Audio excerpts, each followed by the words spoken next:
Brother Tony D, what's good with you, brother? Welcome to Sunday service, the late night edition. Better late than never, as they say.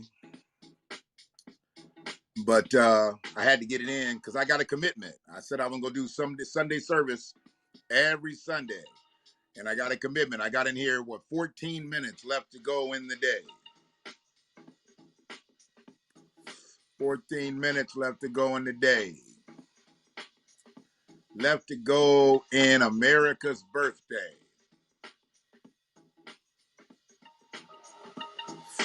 I'm glad really nobody hit me with that, happy 4th of July today. I'm glad. I'm trying to let that 2 minutes slide by. I did learn a little something. Learned it actually from the brother, who's just taking over the internet, the intrawebs. I guess if you cuss in your first 2 minutes, not that I'm monetized on YouTube anyway, but if you cuss within your first 2 minutes, they can demonetize your video. I'm not really concerned about that. I'm just trying to follow all protocols. So when I do get this thing all the way ramped up, I know exactly what to do. I'm formatically correct because I am a broadcaster by trade. I didn't just start picking this stuff up when people started doing YouTube and Facebook. I used to have some of the flyest MySpace videos out there because I was a broadcaster. Doing my little voiceovers and all that little stuff. People wasn't up on it like that. But it's all good.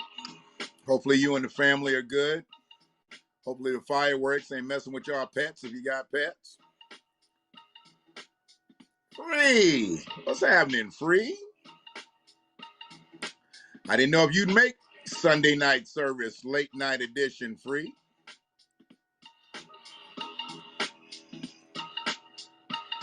Had to be hot down there today because it was 90 up here.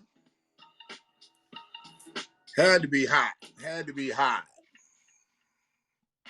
But, yeah, I said I was going to get in here and do a little something. Basically, we caught a lot of hell last week. People of African descent caught some hell last week. And it's not like we don't catch hell every week, but we caught some hell last week. And I just said, you know what, let me get on in here and talk about some things. What's it in Georgia? Is it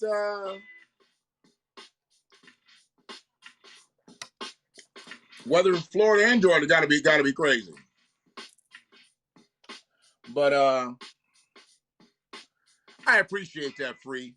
I appreciate that.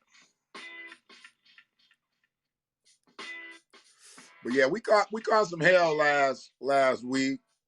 And as this is the new week, we're getting past this holiday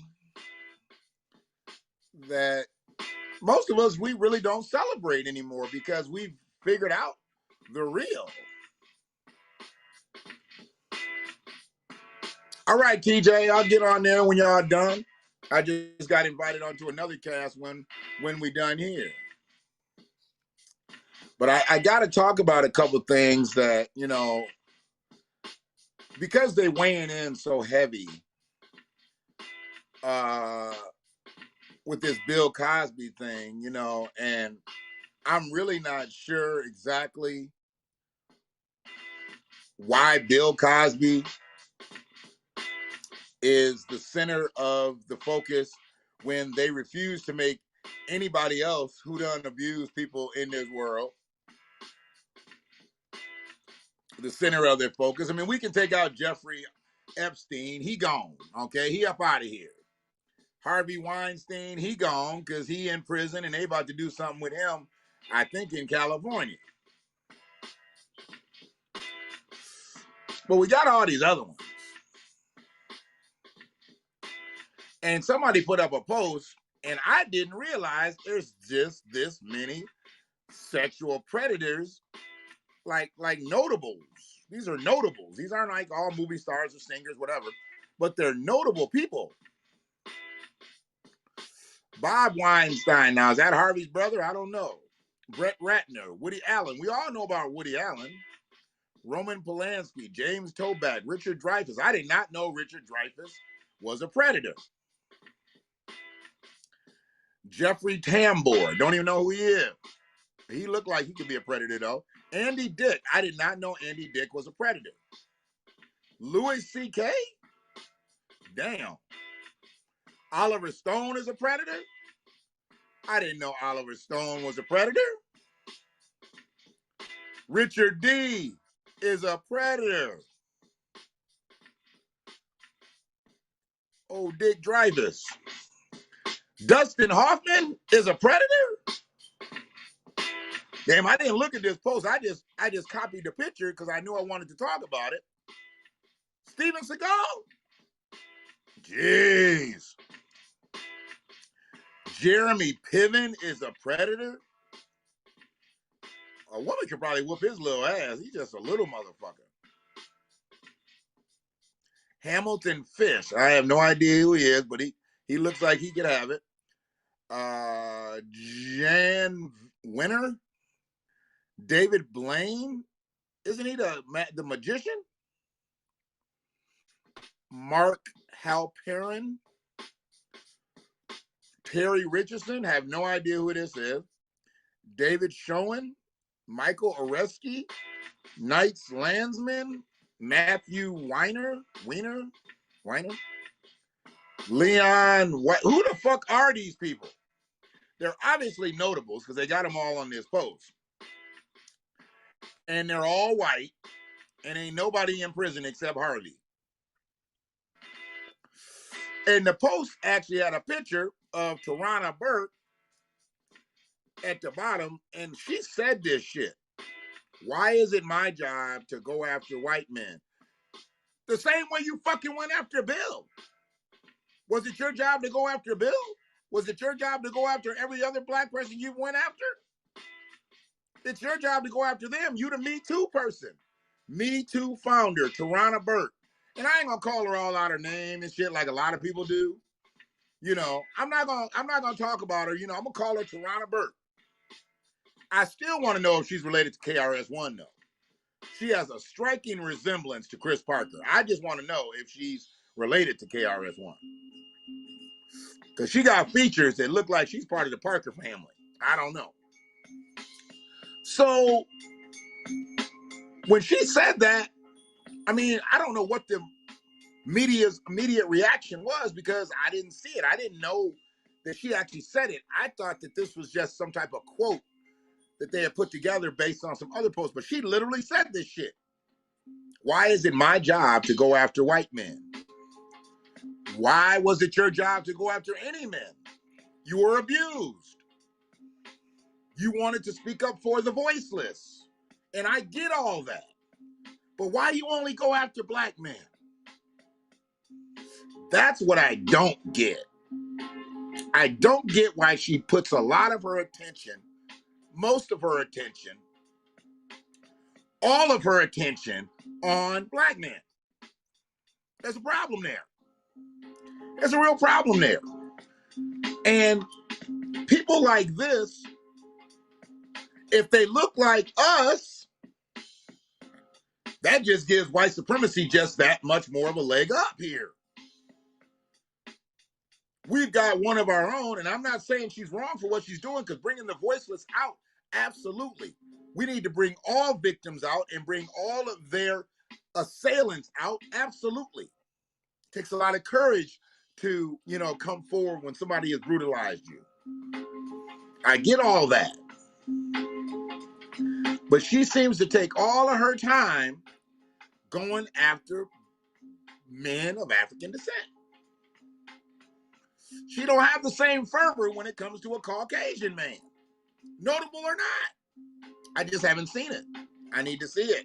Toronto, where you at? I know she got married. You know, everybody can find love. And hopefully he fell in love with her and didn't fall in love with her image of who she is. He didn't marry her because she's just a great woman of courage, you know. And hopefully he can say, look, there's a lot of other predators out here than these few black celebrities that you keep chasing. You know, there's some motherfuckers out here that's running the streets that are real predators. You need to get on that. I'm just hoping he's man enough to do that. He didn't just marry her for, you know, I don't know what he married her for better or for worse.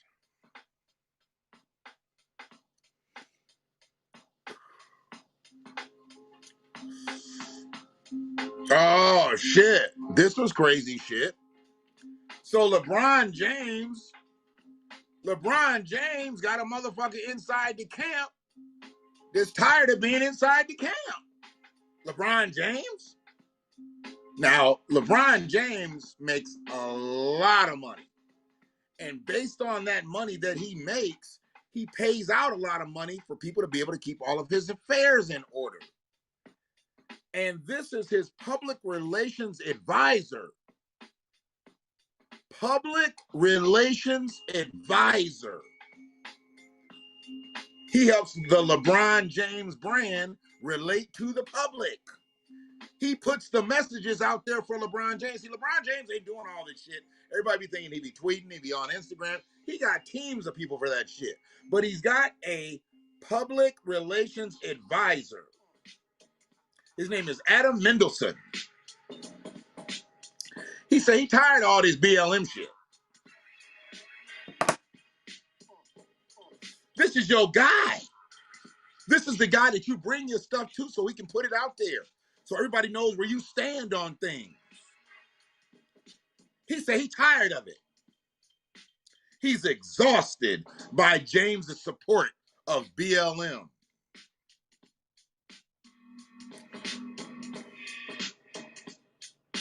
You do know LeBron is black, right? Adam, you do know he's black. And he's from Akron, which is right outside of Cleveland. You do know he fucks with a lot of black people right there, right? He's done a lot right there in his home, not just out in LA, not in Miami. He's done a lot right there in Akron, right there in the Cleveland area. And you've been with him. And you rode the wave. You rode the wave, Adam, before shit got so political, because it's been political all his career. LeBron James has always spoke up for political stuff. But young Adam, he done got tired of it. He's tired of the BLM shit. Ain't this kind of like a shut up and dribble type shit? Is he telling LeBron to just shut up and dribble?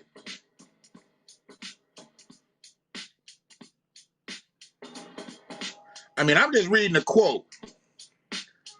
Adam Mendelsohn, longtime public relations advisor to the Los Angeles Lakers superstar LeBron James, said that he was exhausted with the NBA star's commitment to social justice causes such as Black Lives Matter and the Me Too movement. The comments were made during a phone conversation with ESPN's reporter Rachel Nichols. Her name has been coming up a lot lately. Rachel's name has been coming up a lot lately.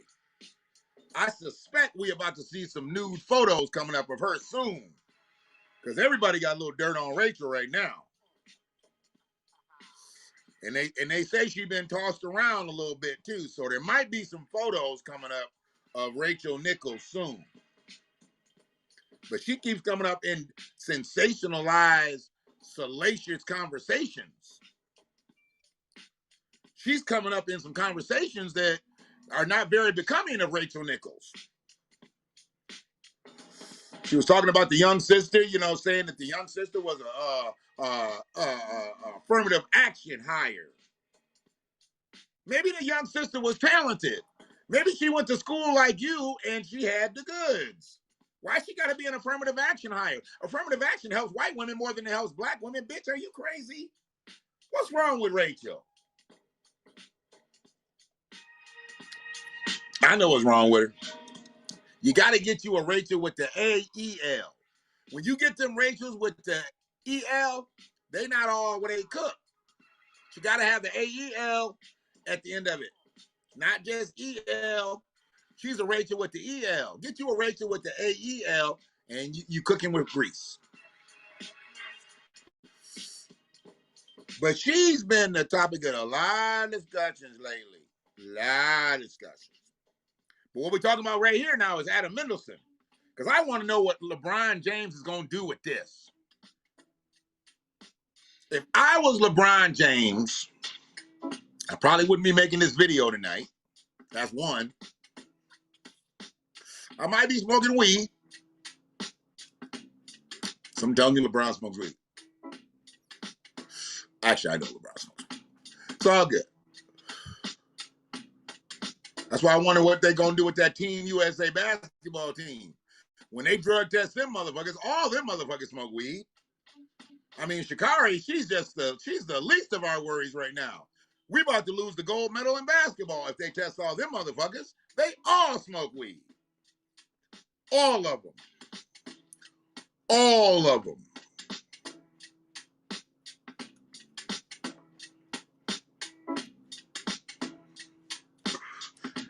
But LeBron should handle this in such a fashion. He should publicly come out and apologize. And I know he's going to do it to the organizations because that's how they kind of locked in with that. He locked in with the Black Lives Matter movement, and he locked in with the Me Too thing because he done brought it out that way. If he just said, you know, for my black people out here, for my people of African descent, I'd love to hear him say, for my freedmen out here. I don't know what the fuck Adam was talking about. Adam might be tired of me dealing with this, but I'm not tired of dealing with the black issues. So I'm still on the case. That's what I need LeBron to say. And then tell Adam to get the fuck up out the paint. Then if he looks over at the Me Too's, you know, Tarana Burke, see, Tarana Burke, LeBron James rides for you, but would you ride for LeBron James if LeBron James got accused of some shit? Nah. You'd go after LeBron James. Did Tarana Burke go after Kobe? Was she around then? Was she relevant then? Has she broke out yet? She hadn't really broke out yet. But yeah, man. Adam Mendelsohn, he gotta go, dog. LeBron James can't have somebody like this in his camp. He'll start doing shit that's subversive. LeBron James don't need traitors in his camp. Adam Mendelsohn, is he Jewish? Is that a Jewish name? Adam Mendelsohn? Is that a Jewish name? Please don't tell me you got a Jewish dude in your camp that's a traitor. Come on, LeBron. You know how much money brands like LeBron James give public relation companies? Public relation companies don't give LeBron James money. LeBron James gives them money to put his brand out there. Now he gonna put his brand out there fucked up. Adam gotta go.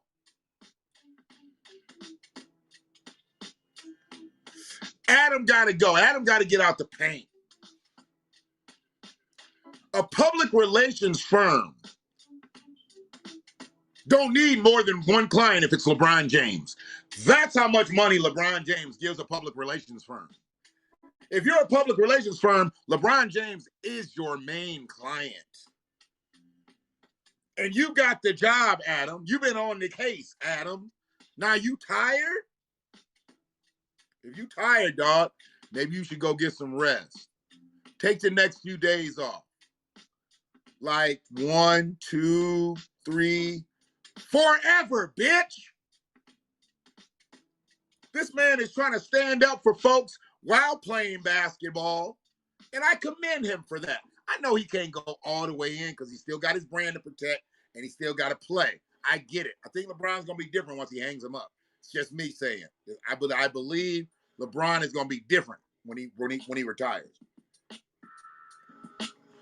I think he's doing what he has to do to stay politically correct. I think he's doing what he has to do to stay within the community guidelines of the NBA. But I think LeBron gonna go in when he retires. I just do. I could be wrong. I'm just kind of scrolling through some stuff that I knew I wanted to talk about. You misspelling motherfuckers, boy. I tell you, you know, you motherfuckers keep putting up posts and misspelling this shit. I put up shit and misspell shit every now and then Ray, she'll correct it, or my grammar be off, she'll correct. But you motherfuckers will let posts ride for hours. I'm talking about hours. And the shit be like misspelled, like 7 words be misspelled. grammar be all fucked up. I'm like, how these motherfuckers get loose? Who let the special ed kids out for recess without some supervision on Facebook? What the fuck y'all doing? Don't y'all got women? Y'all ain't got no women that'll correct y'all spelling and shit? Or she's sitting around just as dumb as you is? I said is, because I know the fucking difference. See, you can say is when you know it's supposed to be are.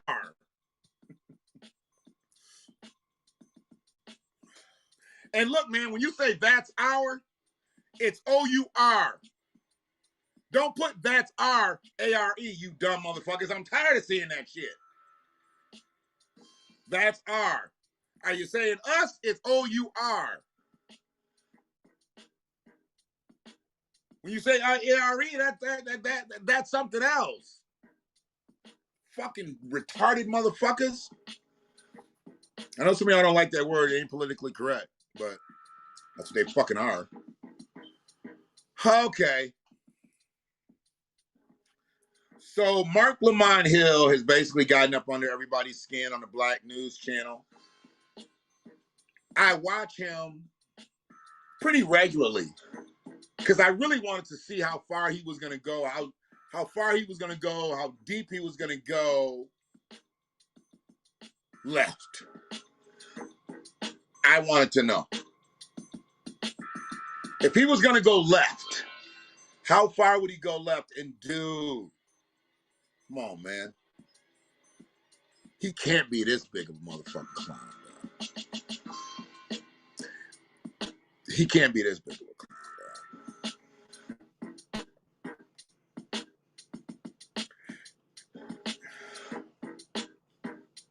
So he had Tarana Burke and the other chick, they were on there, and they was going in against Bill, you know, two sisters going in. I'm calling them sisters, you know, they melanated. They could be just like them sisters you don't really fuck with. You tell them the barbecue was at 5 and the shit really be at 3, so all the food's gone when they get there. They those sisters you really don't fuck with. But they sisters. But they had them on their news channel, man. God, dog, man.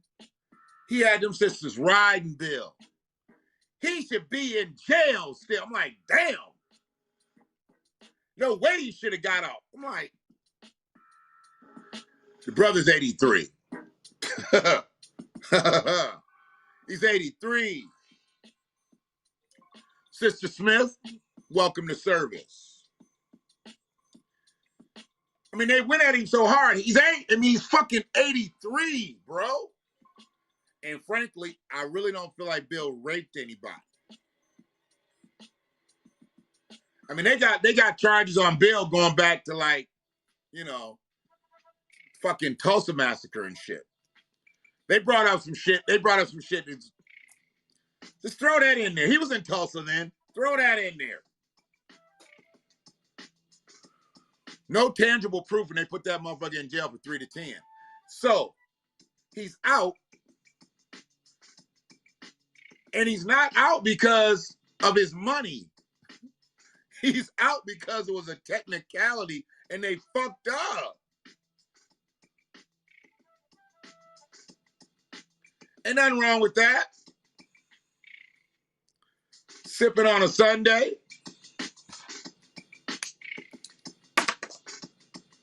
A lot of people duck in church late after they've been sipping. They just throw that finger up. And dip on in. You ever see that brother and sister just, when they get in, they just put that finger up. What does that mean? What does that mean when you put that finger up? Oh, you got the day off today. Oh, well, I'm surprised you even here. I'm surprised you got the day off and you've been drinking. Oh, I'm surprised you even here. Good for you on getting the day off on America's birthday. So yeah, I've been watching Mark Lamont Hill, and I was like, man, you know, if they was gonna put some black journalists, oh, tomorrow you got so you gonna get it in. you're going to be up late tonight. I get it. I get it. I get it. I get it.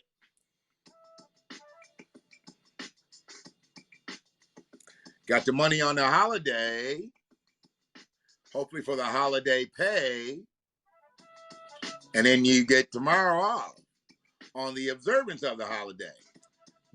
I like the way you work it. So, Marc Lamont Hill, he's been showing his ass. And I like him more if I'm going to like him at all. I like him more as like, you know, just being out here in the field. I don't like him as a news anchor because he's got to come from that same perspective all the time. And news anchors, you know, they tend to be just that. He's not really that. We've known him to be so many different things.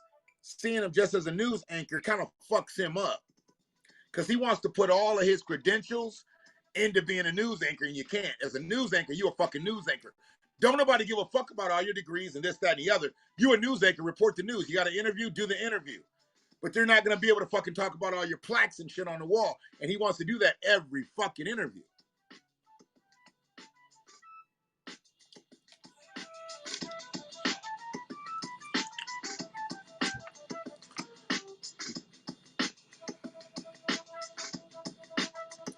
I don't quite know what that means. And what's even fresher, you were able to make that shit in a different color. I don't know what that means either. How do you do that? So, in watching the channel, and I've been watching the other, you know, journalist, and you know, what's his name, Rashad Ritchie. I watch him. You know, he actually has some good shows and shit. Another smart brother. Hey, they don't lack intelligence. You know, I'm definitely not reporting on ignorance here. They don't lack intelligence. They have their own intellectual fare, and you know, their own, you know, way of going about their shit. But I knew that there was something that was different with this news channel, because I'm like, they're not getting like black. I mean, you know, they're getting black, but they're not getting black. Staying very, very left. And if people really know black people, and I'm using black to be concise again, I'm not going backwards. I'm still a freedman. More than a black man. They gave the black to everybody else. They can have that black. But I'm just using black to be concise. I'm talking about people of African descent. They haven't gone all the way in with people of African descent. Black people. Black Americans, Native Black Americans. They've stayed more to the left. To the left like a black Democrat, which is most black people in America.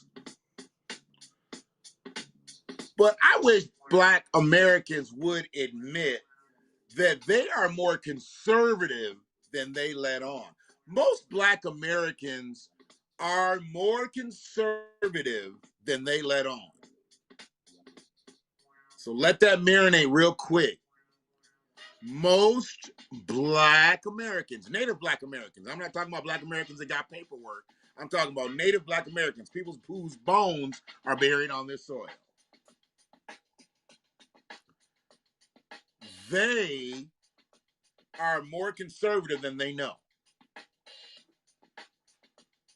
So when you start talking about who's liberal and who's conservative, when black people vote Democratic, people think, oh, black people are liberals. Most black people are not liberals.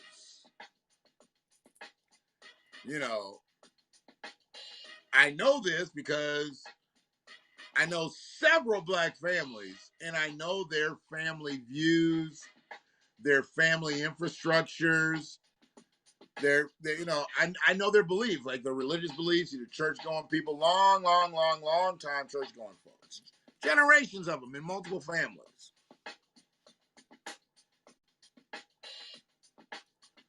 Going to church is a very, very conservative way of life. You've got to live a certain way to be a devout Christian. And I'm not telling anybody to do whatever. But you got to be a certain kind of way to, because church is different nowadays than it used to be. Back in the day, you didn't do shit. You didn't drinking and smoking and do nothing. They did fuck a lot. You ever notice that churches have big families, but nobody drank, nobody smoked. So they didn't have nothing else to do but fuck. They just fuck. So they had a whole bunch of fucking kids.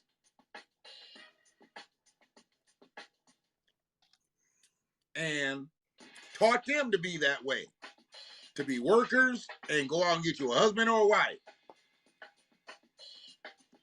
Not much else, but that's what they taught them.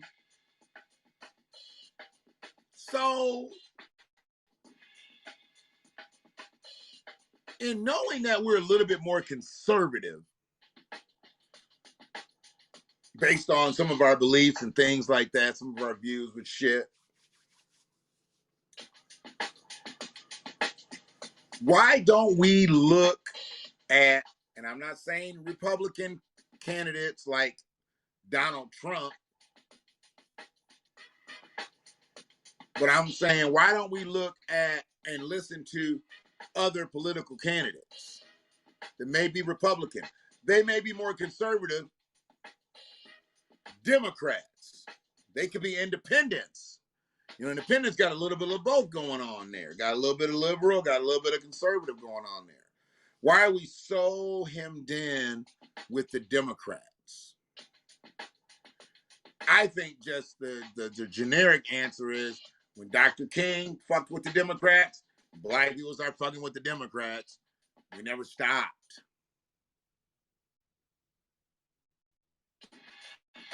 We never stopped.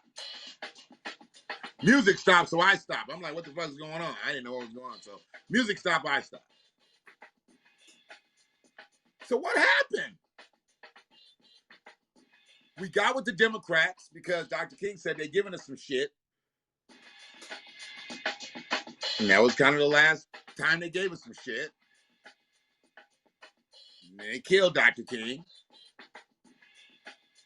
We didn't get nothing for that. And they compromised the Black Panther Party. We didn't get nothing for that.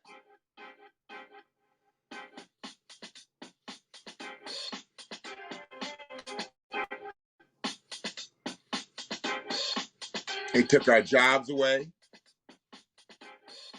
They dumped guns and drugs into our neighborhoods. Closed the gate, locked the key, and said, maybe they'll kill each other off. And they started doing that shit in the 70s. That shit didn't start in the 90s. A lot of people be thinking that shit started in the 90s. Or the 80s with drugs and the 90s with guns. No. They started doing that shit 60s and 70s, really. Real shit. And they was dropping guns off, dope off. We had a ton of Vietnam soldiers that came back addicts. They weren't viable. Some of them took advantage of the GI Bill this time, but they didn't get that GI Bill the first, was that World War II? They didn't get that GI Bill then. And that changed the landscape of America where motherfuckers start getting homes and shit like that. Black people were locked out of that wealth early.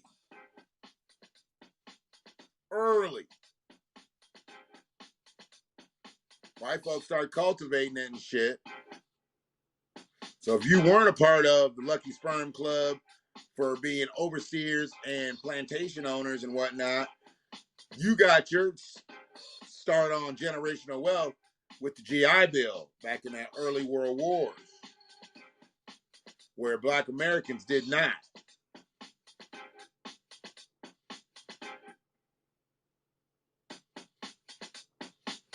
So, being conservative, would we have been Republicans? Well, we were Republicans. We didn't have shit. Would we have stayed Republicans had we got those GI Bills, got those homes, started building generational wealth? The massacres don't happen in the early 1900s, including Tulsa. And we're able to develop our communities.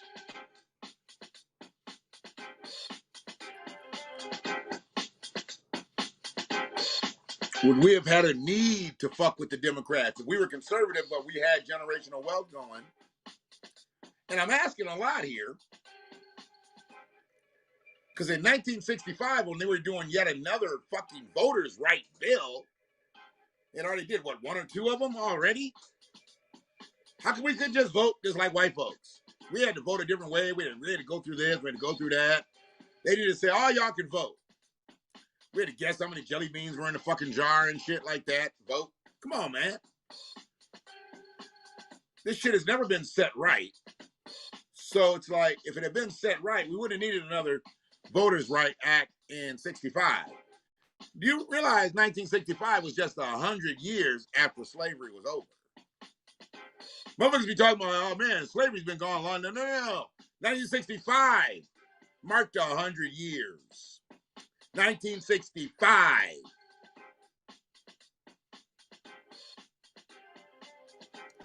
(2000) was 135 years.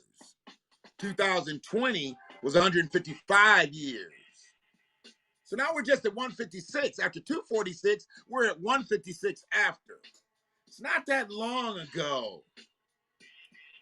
So motherfuckers talk that shit about slavery was a long time ago. Ain't that long ago. Ain't that long ago.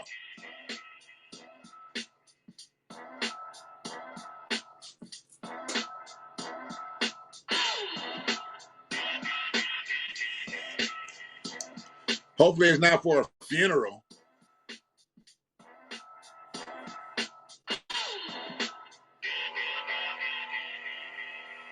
So when I look at some of the shit that's happening now, I mean, we're literally just 156 years after slavery.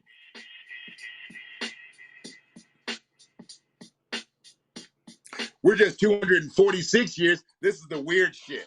So we're just 246 years since the country became a country. And it was 246 years of slavery. Better play that 246. Straight box. Anybody hit? I want something on it. If I'm right, 246 years. You add the 90 years. We didn't get free until after 90 years of the motherfucking independence. So you add 90 to 156, 246, 246 years since the country became a country, and 246 years that they had us in bondage. Legally. It still baffles me. It still baffles me that you can own a fucking human being. I'm not naive to none of this shit. I ain't no rookie on none of this shit. So if anybody new in here, you know, they ain't nobody saying shit, but they in here. I see them watching, goddammit. They don't say nothing. That's okay. Maybe they learning. Maybe they pupils. Maybe they not here to have a discussion. Maybe they just here to listen. Well, listen up. Nah, baby. You know, a generation is 25 years. They consider that a generation. Let me break some shit down. See, this is what people don't understand. They say, you know, a couple generations. No. How long is a generation? How long is a generation? A generation is of all of the people born and living at the same time. Regarded collectively, it can also be described as the average period, generally considered to be 20 to 30 years. So I use 20 to 25, during which children are born and grow up, become adults, and begin having children. That's a generation.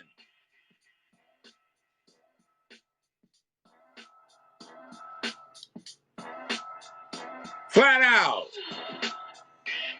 Your grandparents were only one generation out of sharecropping. Period.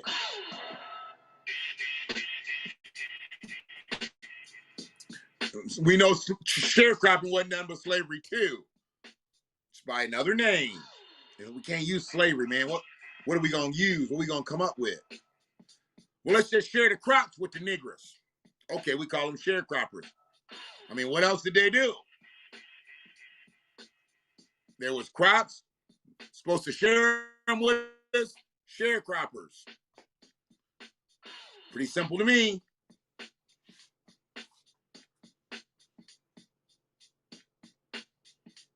So it says generally, there's 3 to 4 generations in a span of 100 years. They have it listed all up from 20 to 30 years. So when I start talking about there's 19 generations, I'm at the low. I'm using it as 20 because our people didn't live that long. You know how many people they killed back then of African descent? Under 20, they used to kill us young. So I use the lower number. A lot of us didn't make it to 30. Sister Shanna. Yeah. I had Sunday service to do, Sister Shanna, and I have a commitment. I have a commitment to the parishioners of Freedman Media. You know, I got Freedman Media Ministries, so I do Sunday service. And welcome to service. We got a good seat for you, Sister Shanna. Good seat.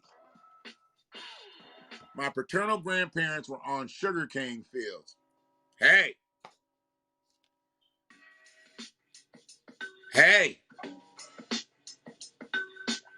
They might have been on sugarcane fields, but I bet shit wasn't sweet.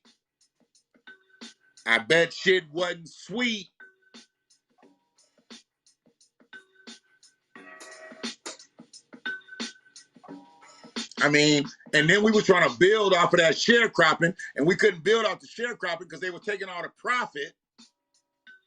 And when we try to build and shit, they would give us wood with termites in it.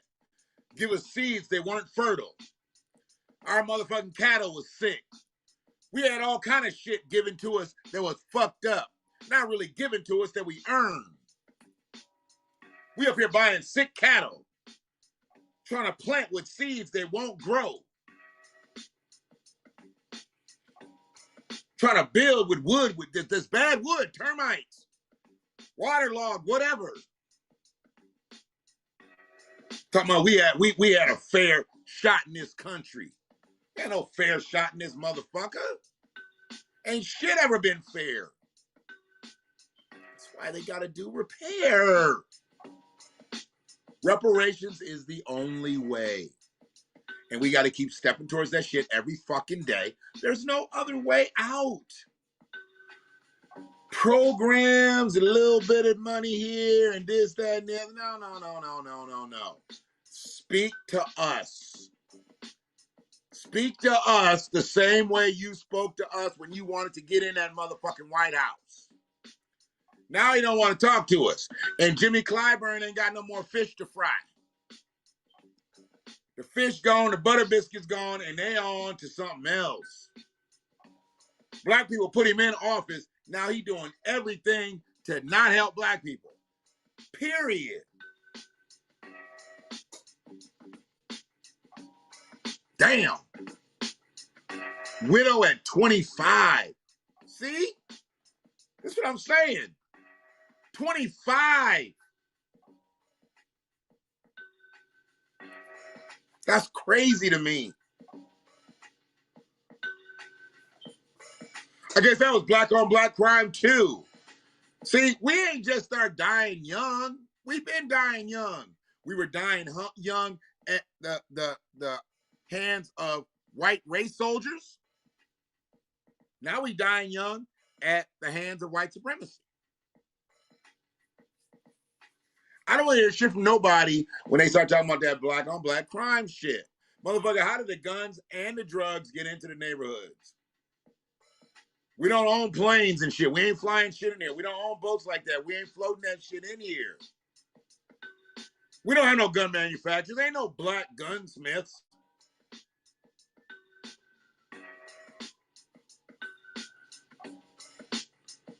6 boys before she was 25?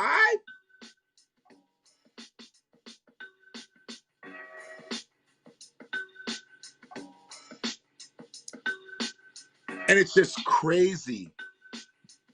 She had 6 children. Now she's got 6 men to raise without a man.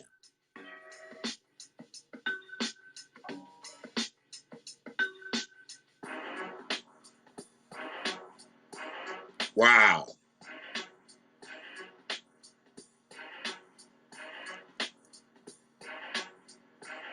That's nuts. He died trying to protect the land that he had rightfully earned, that he had worked for, that his parents had worked for free. Because if they was right up out of sharecropping, his parents were slaves.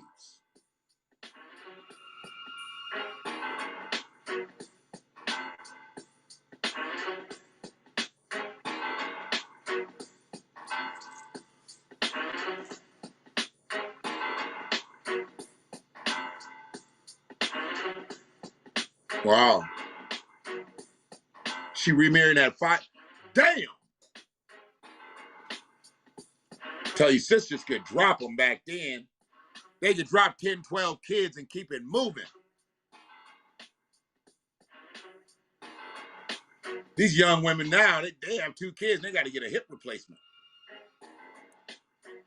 Young women ain't in the same shape as they great-grandmothers, great-great-grandmothers for sure. But they great-grandmothers and they grandmothers, they ain't in the same shape. Oh, okay. Okay.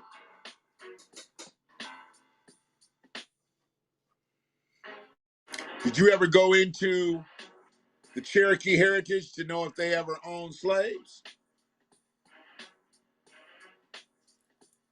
They was Dominican, you know.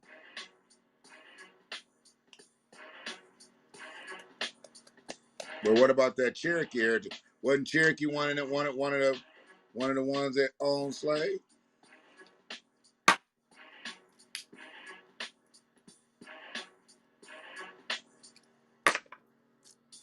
And once again, I appreciate anybody checking out Sunday service, the late night service.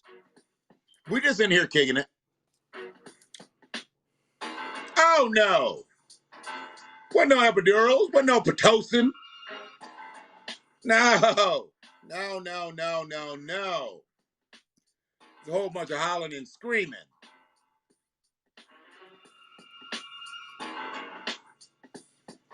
You wasn't getting no epidural, no Pitocin.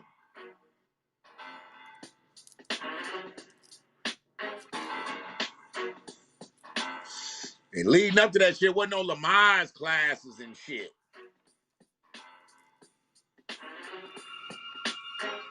You get in there and you breathe the way they tell you to breathe, or shit ain't gonna pop.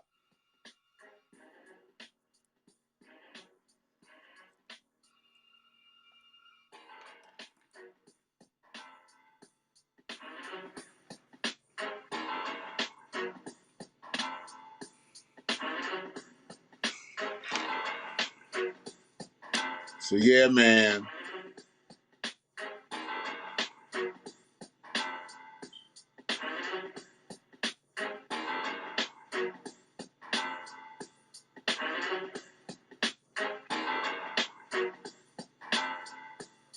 Nina Turner's been turning up.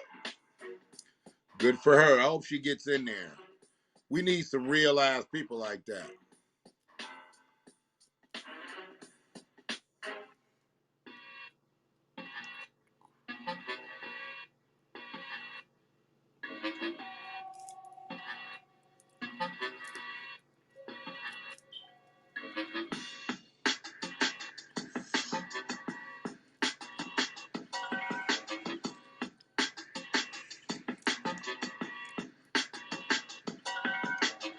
Because they're able to utilize, I was going to say, they're able to utilize that tribal birth certificate.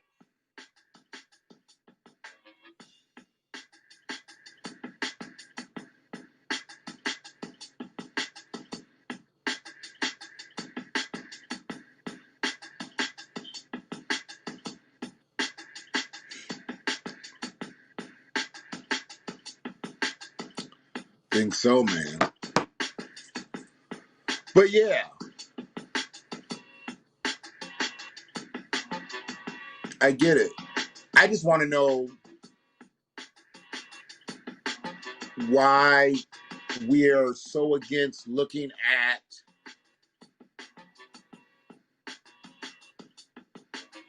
politicians who aren't labeled as liberal. Because we don't have a lot of liberal views. We've just been locked into that because that's what Democrats are supposed to be. But Joe Biden isn't even liberal.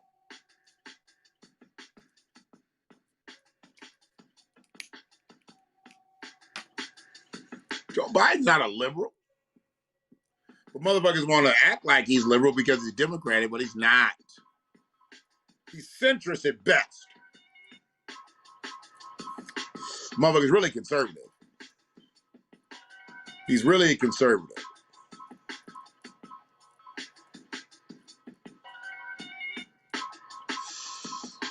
Top of the evening to you, anonymous Facebook user.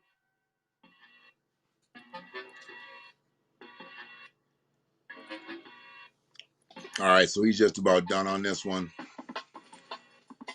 I put up my disclaimer earlier for fair use, so I should be good. Better not get no motherfucking knocks on none of these. I'm just gonna go to something, go to Adilla. Fuck it, let's do that and get that done. Peace, knowledge. Peace, brother.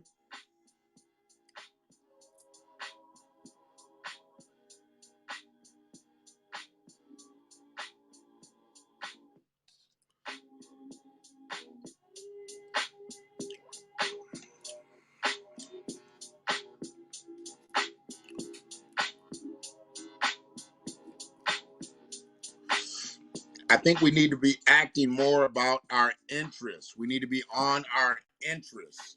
And our interests should be repair. A full schedule of reparations should be our interest. And that's what we should be calculated about that. Speaking with specificity, we don't need to be on this bullshit about HR 40. If they're going to table HR 40 and that's going to lead to reparations, that's one thing. But if HR 40 is going to be it, no. No. And these NARC motherfuckers and these NAN motherfuckers and these Cobra motherfuckers, that's what they going for. They going for the HR 40 because there's so many of them who are not freedmen. We got a lot of Caribbean motherfuckers trying to come in and get a little something, something. Good night to you. He said, good evening and good night. I appreciate that. Hey, create that digital thumbprint. I appreciate that. When people just sit and don't say nothing, we appreciate the views, but what we need to do is we got to have the interaction. We got to create that algorithm and shit. We don't need just sitting there like a bump on the log. Pop that pimple. Say something.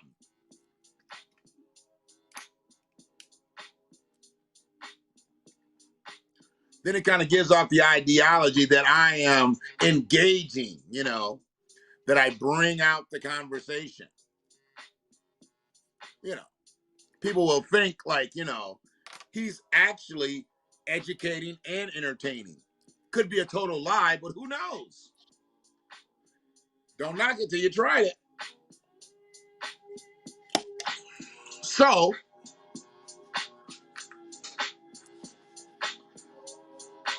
we've got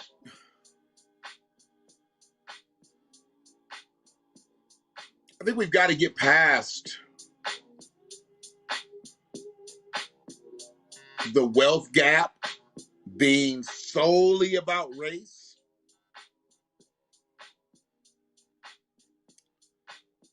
Because they just want to say we got to close the racial wealth gap with white people. But white people aren't making the most money in this motherfucker. White people's numbers are dwindling and other people's numbers are going up. So do I need to be concerned with white people? Or I need to be concerned with motherfuckers who are coming in here getting the bag now? So I'm closing the racial wealth gap. How about I just close the wealth gap? And whoever gets squeezed out of that shit, okay.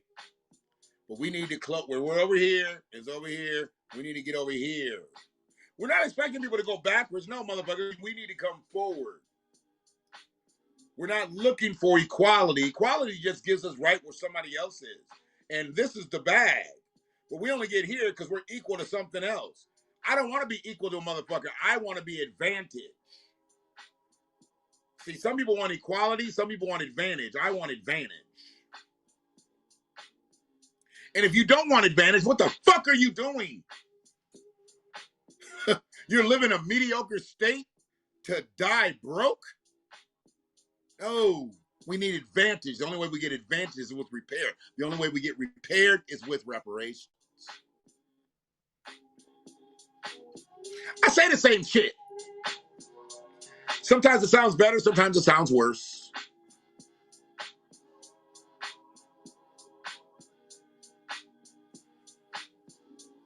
But it's on point. And I'm not asking anybody to give up shit. You motherfuckers can't pay me reparations, but the United States government can. Yeah. And I don't want to hear motherfuckers talking that shit about, well, how would they do it? How do y'all pay everybody else?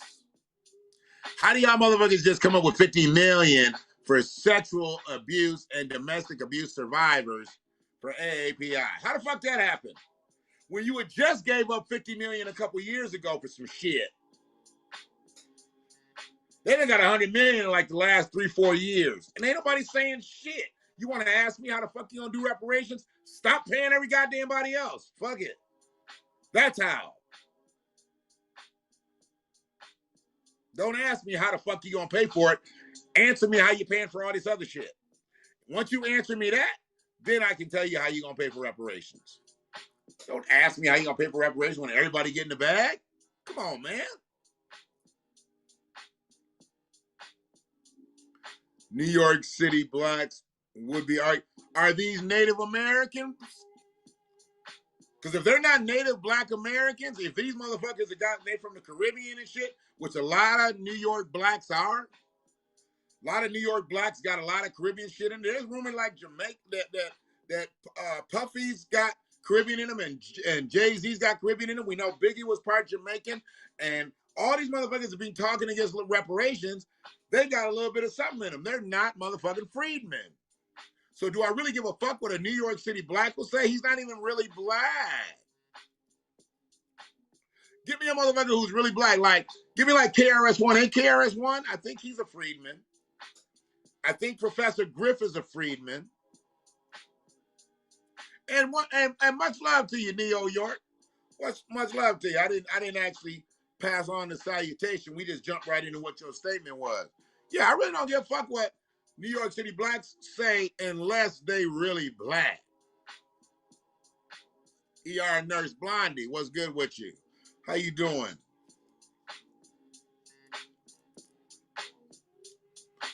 Appreciate everybody tapping in tonight. You know, we just in here having Sunday service, late night edition. I got a commitment out here. I said I was going to do one on Sunday every week. Even before I got on HAPS, I started doing Sunday services. And then I figured I would bring Sunday service to HAPS and let HAPS do its thing with it. Send it out here and there, to and fro. My brother, Ted Hicks, I appreciate you. Spreading the word. Freedman Media appreciates you. Look forward to breaking bread with you one day. Your stage or mine. Most of them see reparations as pie in the sky. I understand. I definitely understand.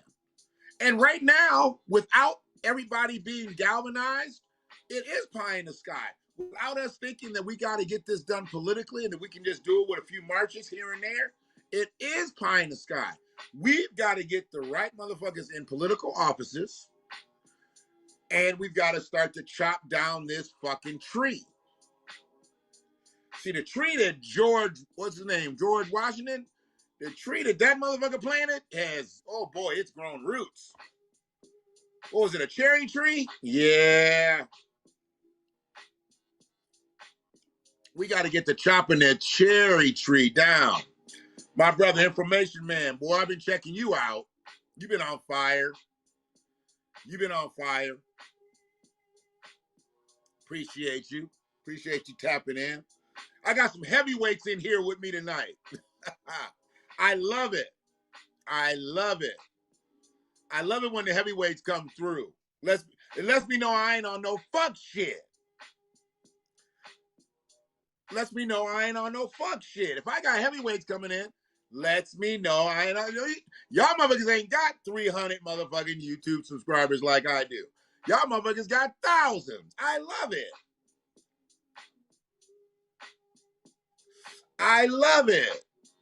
See, I can fuck with some people with some goddamn YouTube subscribers.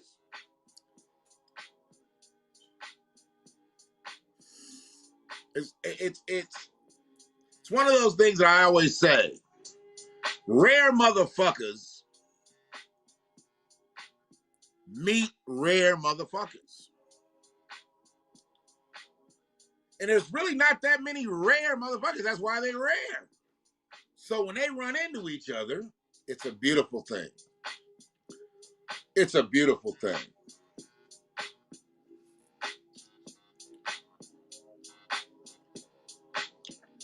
But man, we were under attack last week. I'm telling you, man. We were under attack. And I got to bring the white supremacy out. I think I've already brought some white supremacy out into the message right tonight. But I'm going to hit on this real quick because this really bothered me because once again, we were put into the fray. We were put into the fray when the shit didn't have shit to do with us. And y'all know how I got a problem with a motherfucker who puts us in the fray when we ain't got nothing. We just over here minding our own motherfucking business. We minding our own motherfucking business and they threw us into the fray. Love to see all y'all chopping it up, saying hello and everything in the chat room and shit. I know. See, my thing is, y'all can listen to me. I ain't worried about you looking at me, but y'all can listen to me. But when y'all be chopping it up and shit in the chat room, that lets me know we starting to build that network. And that's why we got to move in numbers. When somebody's doing something, specifically on YouTube, we got to get over there and get in them chat rooms. And we got to move in numbers. We got to share the motherfucking information. This is what it's about. This is how we do that. We got to share the information. I really didn't end up finishing about Mark Lamont Hill, but I'm going to have a whole clip about him. He's simping right now. He's really simping, and he's really jumping on the wrong cases. It's kind of fucked up, but I think he's got to do it.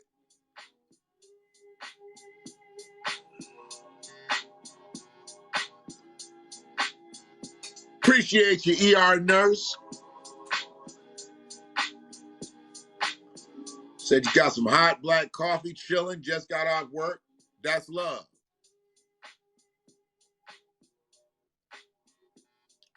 That's love. Chilling with the Habs family. So, where I'm at,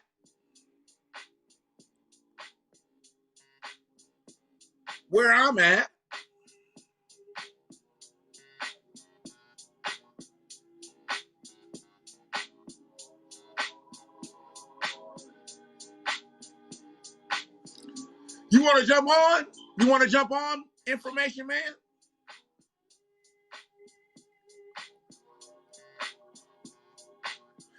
I did not address it all the way. I didn't go all the way in. All I basically was talking about more or less was Mark Lamont and how compromised he is. I mean, this brother is compromised. And I'm not saying he's not an accomplished brother. He's got the degrees. He's got all the stuff, to bring him to this stage, but he's really not a good anchor. He's definitely not a good anchor for us. I'm setting up. I'll have the call-in stuff set up next week. I'll be inside of that actual studio. I'm just out in the hallway now. I'm literally out in the hallway where the studio is. Ain't got shit everything, all together. So That's why I'm still a little makeshift. I will be doing call-ins. All right, let me bring Information Man on. I'm going to add Information Man.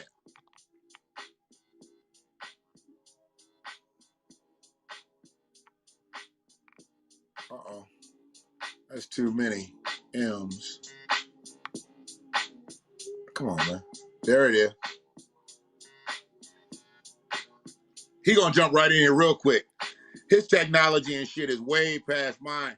They got to give me like 3 invites to get on some shit. And I can do a call-in show, but I would want it to be specifically like give a topic. I don't want to talk as much as I've talked tonight.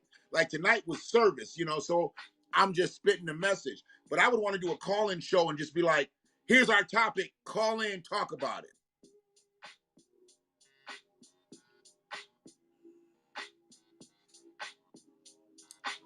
Did he get that invite?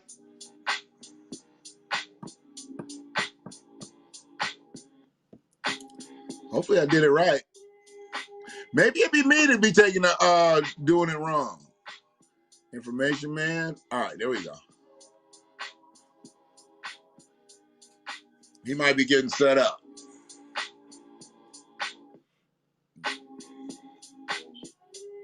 Oh, so I got some seasoned Haps casters on here.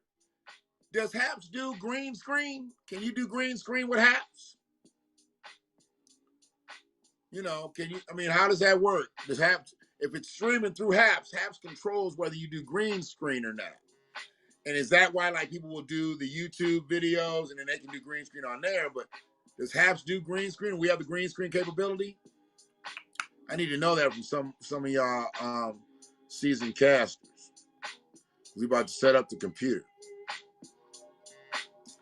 And a certain wall, I should just be right in front of that wall anyway, I guess. But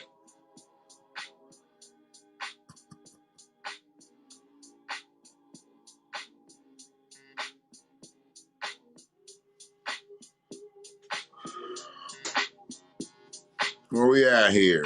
You coming on, Information?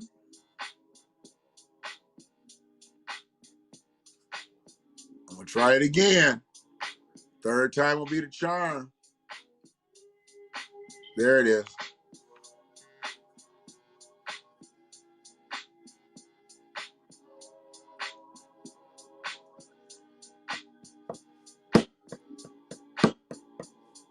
Sorry, y'all. These beats and stuff, they will make you like, a good beat when you want to sit there and start emulating it, hitting it on the table and shit.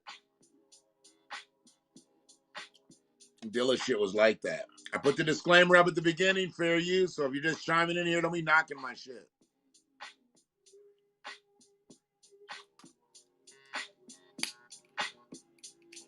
Where Information go? He said he was coming on. But yeah, I want to get that call-in show going. But I would like more ideas on that, just based on, or do I do something at the beginning and then do the call-ins at the end? Put out the message and then do call-ins and then, talk about things that, I said throughout the cast. It don't matter to me. I can accommodate either way. It don't matter to me. I'm flexible in those ways. I am. All right, Information Man. I'm going to jump into another topic. I was waiting for you to come on.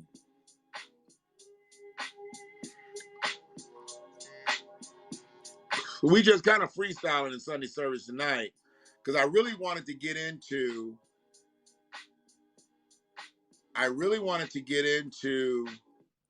this thing that happened last week where they put us out there as the poster child. Hold on, man. I'm not even gonna talk about that turkey hut shit tonight. That'll be for another day. That'll be when I ain't got light topic. I got when I got some light shit. So we're here in Michigan.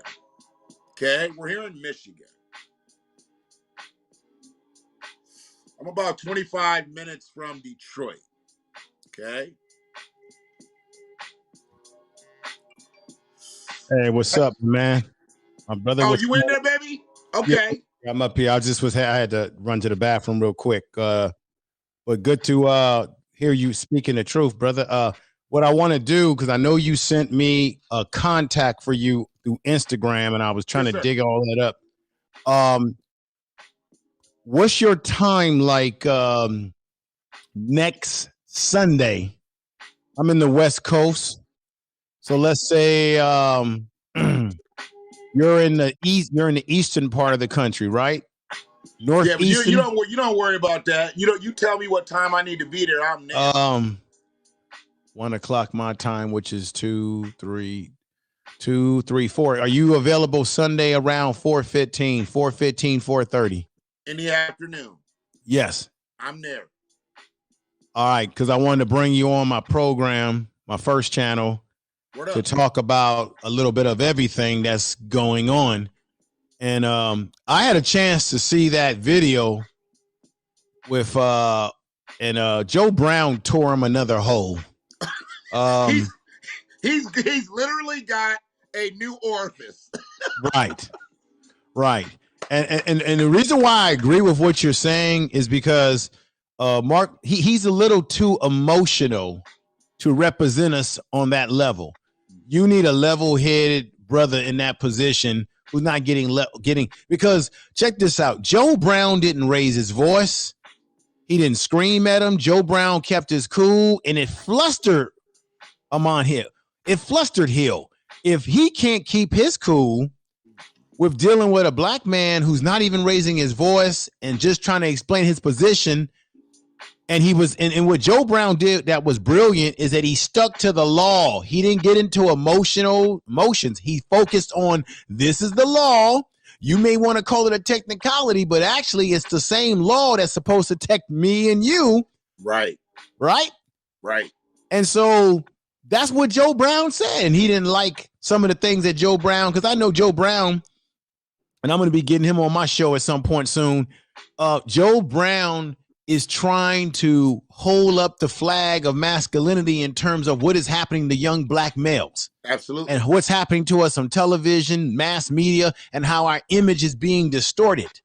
And so I know it's hard for people to hear him speak like that, but he sounds like my uncles. He sounds like black men that I grew up around as a kid. And that's what's happening. Those type of black men are disappearing. Our voices are disappearing because they're pushing forth the Little Nas X's. We got the Kid Cuddies that are putting dresses on Saturday Night Live. They putting them front and center. And real men are being called toxic masculinity, which we should never adapt that word, and we should stay away from it. The Billy Porters. Right. And then what you witness on BET is a display of how far down the drain we're going. I mean, I look at, and I broke a little bit of the whole programming thing down. See, a lot of people think because it says BET that it's still BET, but there's nobody black in programming controlling things anymore. It's all white, and it's really all community. So they allow groups to come in. The LGBT comes in, the women come in, and this, that, and the other. And there really is no representation for strong black men at BET. The strongest black man at BET is Tyler Perry. Right. No disrespect to Tyler, because Tyler done did his thing. Tyler is a fucking billionaire, and he's got an empire. But Tyler doesn't always perpetuate strong black men roles. You know, it's the rebound guy. It's the guy that kind of comes in and saves the system. But the big black dude, he done already killed it. You already noticed that all the villains in Tyler Perry's movies are always black. Yeah, I gotta say something about that, brother. Like dark black, not like light skin. All the light skin dudes are the knights in shining armor, and they come through and say today. Go ahead, brother. No, what I was gonna say is, what I want to say is, I give Tyler Perry a lot of big ups for the fact that he has built an empire. He's independent. He's making movies, making films, and then a lot of people don't know he took money out of his own pocket to support What happened to Arbery, the young Yeah. brother that was jogging? He took money out of his pocket for what happened to George. He's taking money and then getting these. He didn't push for publicity to help causes. So for that, I have a lot of respect for him. But this is my one negative on Tyler Perry. A lot of his movies, which is what his audience is mostly black women. He caters to black women by pushing the narrative of the no good black man, the black man that does them wrong, that does them dirty, just like that Terry McMillan books, right? That movie. So he pushes the narrative of the negative black man, and then he'll have one black man in the movie who will be the knight in shining armor that sort of would be what we would call the simp, the beta male, who would sort of conduce himself to what the female wants. Right. And then the brothers who would really be what you consider masculine, they're the ones that are portrayed as deviant, evil, womanizers, the whole 9 yards. And he has a problem where he puts those themes out in his movies. And that's where I have my problem with Tyler Perry, because almost all of his movies have that same struggle theme. Black woman and some demonstrative black man that done him wrong. Like the latest that he did on what's that on Netflix? Falling by Grace, or it was Grace something. Yeah. I haven't seen it, but I know what you're talking about. And I watched it, but they had some production problems because he threw that movie together very quickly. But that was another movie where she got with this brother and he did her wrong. There's a scene where he's on the bed and he's bossing her around, talking about, bitch, get me the ashtray, and this demonstrative type stuff. And so when I see that, and some people will say, oh, come on and make a big deal out of it, man, it's just a movie. I have a problem with it because it continues to create and push the stereotypical narrative of the no good, lazy, shiftless black man. And those images go throughout the world. People watch that and people begin to be culturally conditioned to that ideology, and they see black men as no good. And then we wonder why we get shot down by cops. We get disrespected. We get mistreated because there's a narrative that we're no good. And people begin to believe that. And even people within our own culture will believe that shit because it's reinforced. You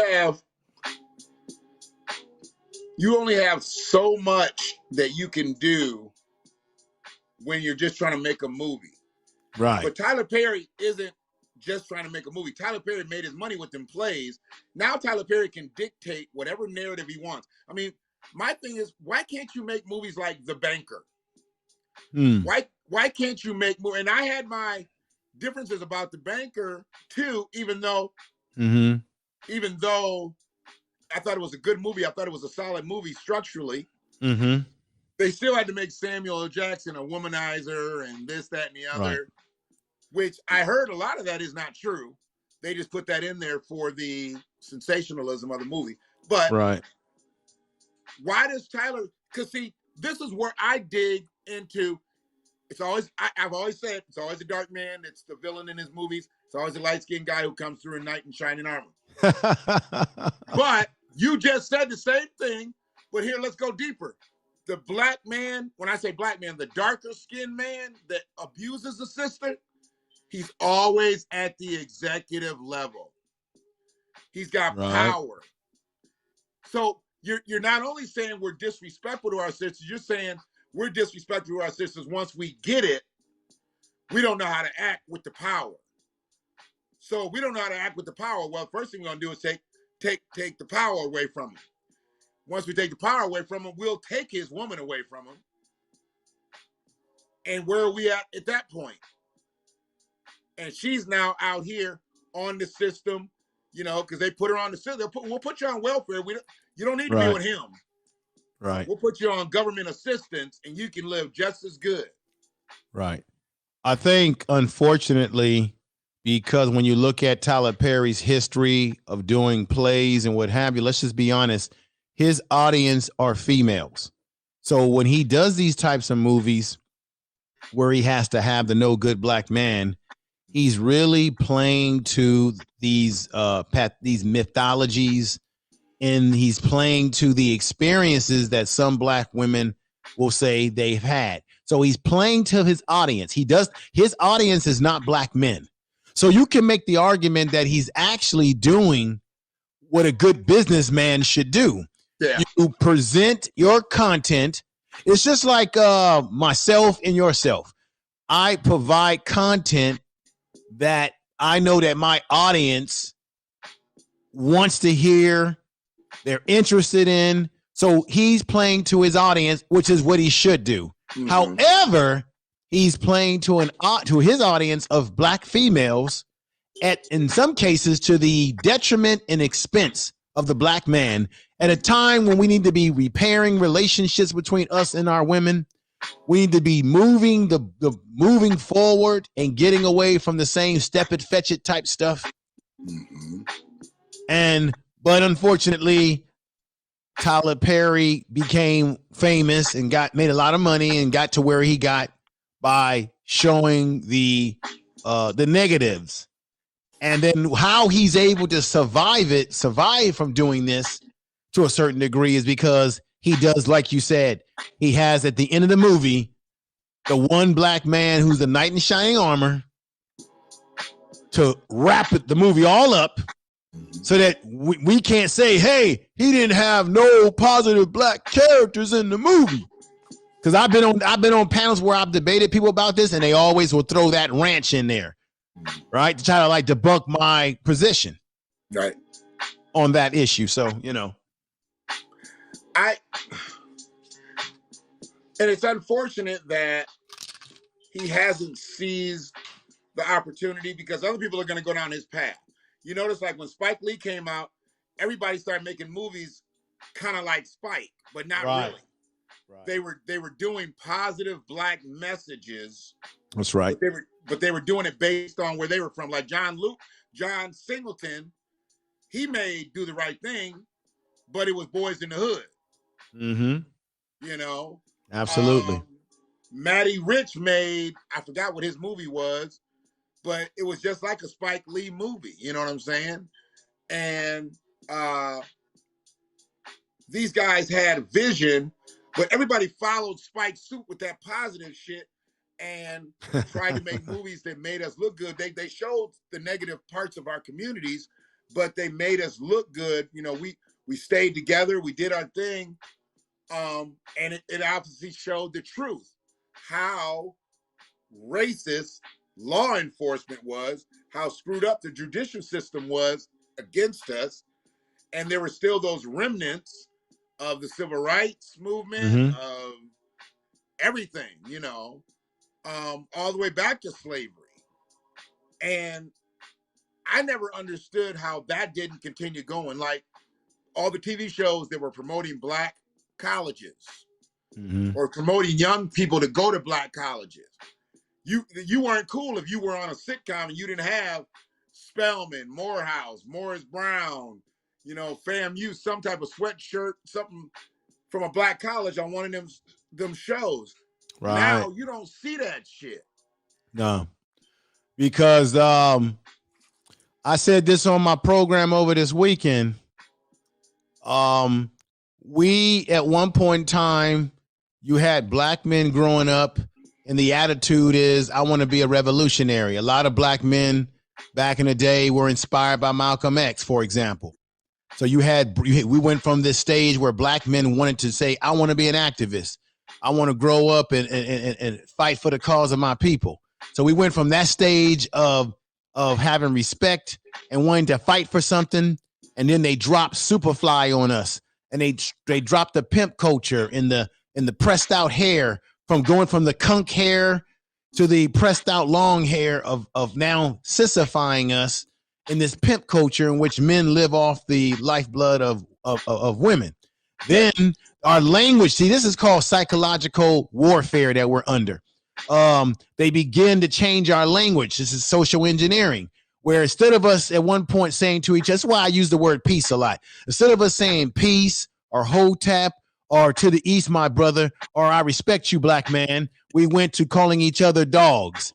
You're my dog. So we start to call each other things that are associated with animals. You're my thug. You're my dog. You're my this and that. You notice how our language changed as gangster music start to come into the fold, as rappers like Parrish from Oakland got phased out, as X-Clan got phased out, as Public Enemy got phased out, who were the ones that were giving us this positive message, as brothers were making their videos on college campuses where black women were actually decent and good looking, but were in decent respect, to the point of the Two Live Crew who brought us the booty shaking and the first twerking. So our culture changed, our pop culture changed us through the visuals of music videos that went from the college campuses to just basically shake them up, shake it up, shake it up. Mhm. And then our language of how we call, because I remember back in the late 80s or mid 80s, we were talking about, hey, I'm not going to play Sun City, a freaking ass apartheid in South Africa. You had rappers talking about apartheid, what was happening over in the continent of Africa. And we changed that narrative to like, I got a gun and a 40 and I got a 40 ounce and you mess with me, I'll blow you away. So our whole narrative and language changed through the music, through the pop culture. And that's what you call social engineering. And then when you look at what we got going on, we have not evolved. We are devolving. We're going back to something that's unrecognizable anymore. Right. Right. Not to mention the fact that we don't even know what a girl or a boy or what a man or a woman is anymore. I mean, my God, I don't know. And they've worked us into this phase here. And this is what's scary. This is why, you know, our kids, and my grandson is 5, and he's about to get into coding classes. Oh, wow. He's about to get into things that I don't need you to know how to play the game. I need you to know how to be able to take that motherfucker apart and build it again. Right.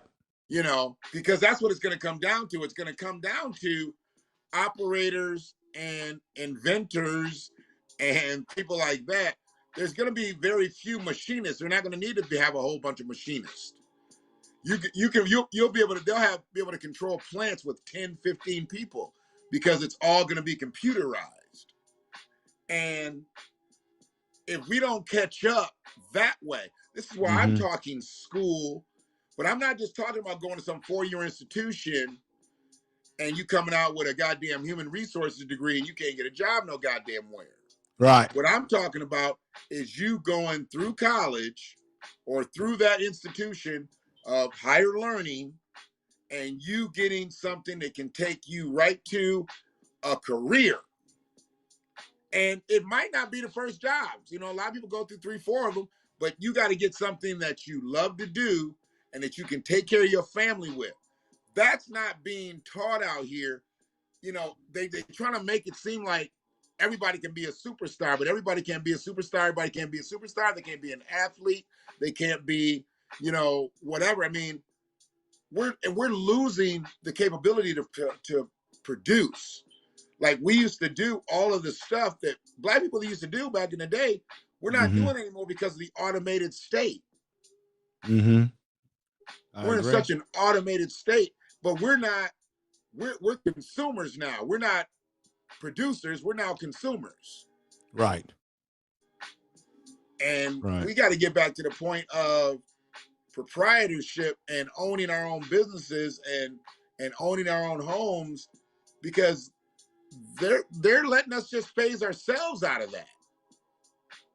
And with reparations, there's a lot that comes down the line that guarantees that. I don't believe anything short of a full schedule of reparations is going to heal. I mean, we can't do this with just programs, brother. We got to have the government pay the debt that is owed.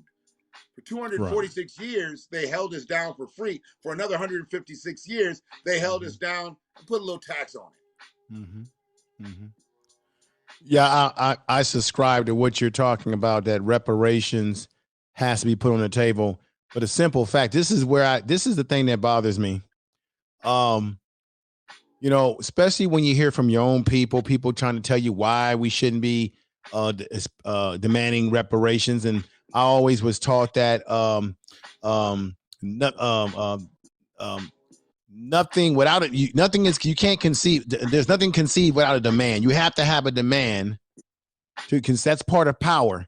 And you'll have black people, some of our own people that will say, well, man, why you demanding on that? And it's like, wait a minute. I don't hear these same criticisms when it comes to the Japanese who were in this country, who got put in camps, and especially in California, and they got a reparation directly to what happened to them. Jewish people are getting money not only from Germany, but from America and abroad.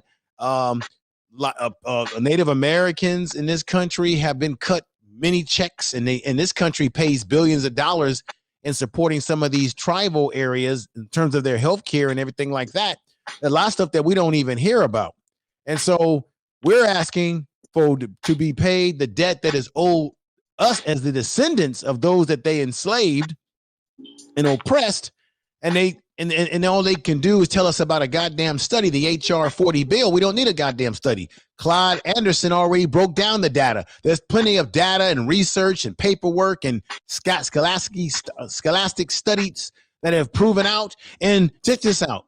This is the little bullshit that they'll do. They'll say, well, wait a minute. How are you going to identify who was a slave and who wasn't? And I say to people very clearly, you don't even have to even hold your people foot to just that.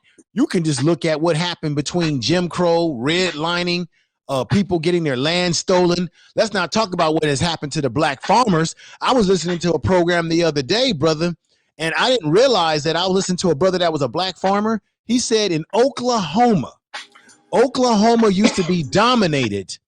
They had over 60 to 80. The majority of the farmland in Oklahoma was owned by black people in the 80s and the 70s numbers, high in numbers. And he said that black farmers started to dwindle as the years went on because the government was sitting on their ass to pay them what they were owed. You had white farmers getting any and everything that they needed. And now that the black farmers got a little bit of chump change, now you got the white farmers getting upset talking about, wait a minute now. So we got a large history to be able to prove why we need reparations. Not only what happened in slavery, but what's happened not that long ago in the 50s and the 40s and 60s and so on and so forth, as well as the 70s. And it's just facts. And all this is stall tactics. And what makes me sick is that you have black people from the no do nothing Black Congressional Caucus who are stalling and giving us the bullshit about, well, we're going to have this study. Guess what? You know when that study came out, brother? This is a damn shame. It was John Conyers, Congressman John Conyers, who introduced this whole thing back in 1989. The last time I checked, we're in the year 2021. He introduced it in 89. What the hell are they waiting for? What do we need a study for? You had all this time to get that study. Now check this out. I think he actually first tabled it in 87, not to cut you off, but I think he I don't think they started listening until 89. Well, this is what happened. This is what happened. This is what happened. This is what happened. This shows you the racism of America. John Conyers admitted that it was a struggle just to get it to committee, just so they could talk about it as a study. Yes, the reason why it's been stalling, because not only because this white supremacist government, and I'm going to call it as I see it. You hear? You know how we talk over here. This white supremacist government that we live in on this day we call 4th of their lie. I'm going to say it again. On the 4th of their lie. This day has nothing to do with black people. Has nothing to do with, because when they got their independence, we were still in slavery. We were still in shackle slavery. Yeah, they always tell us about Crispus Attucks, that he was the first black man to die in the Revolutionary War. Well, I'm going to say something that's unpopular. The Negro should have died. He fought on the wrong goddamn side. He fought for the wrong cause. He didn't realize, or he failed to realize, that he was fighting for their freedom while we maintain in shackle slavery.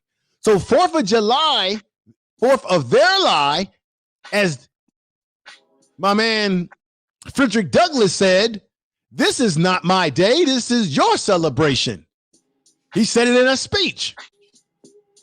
This is a day of their independence.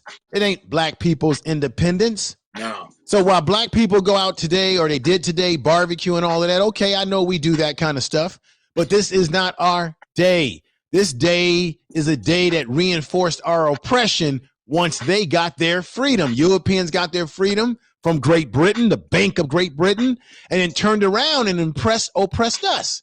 And so 4th of July's got nothing to do with us, period. At the same time, they owe us a debt that needs to be paid in full, because before immigrants got over here, before Ellis Island, all that stuff got started, it was black people and our labor that made everything possible. And check this out, my brother. If you ever check out a brother by the name of Dr. Leonard Jeffries, I think he taught at New York City. I think he's retired now. He might have passed away. I'm not sure. Ted Hicks may know this. I believe he taught at New York City College, or one of the colleges in New York. He did extensive research.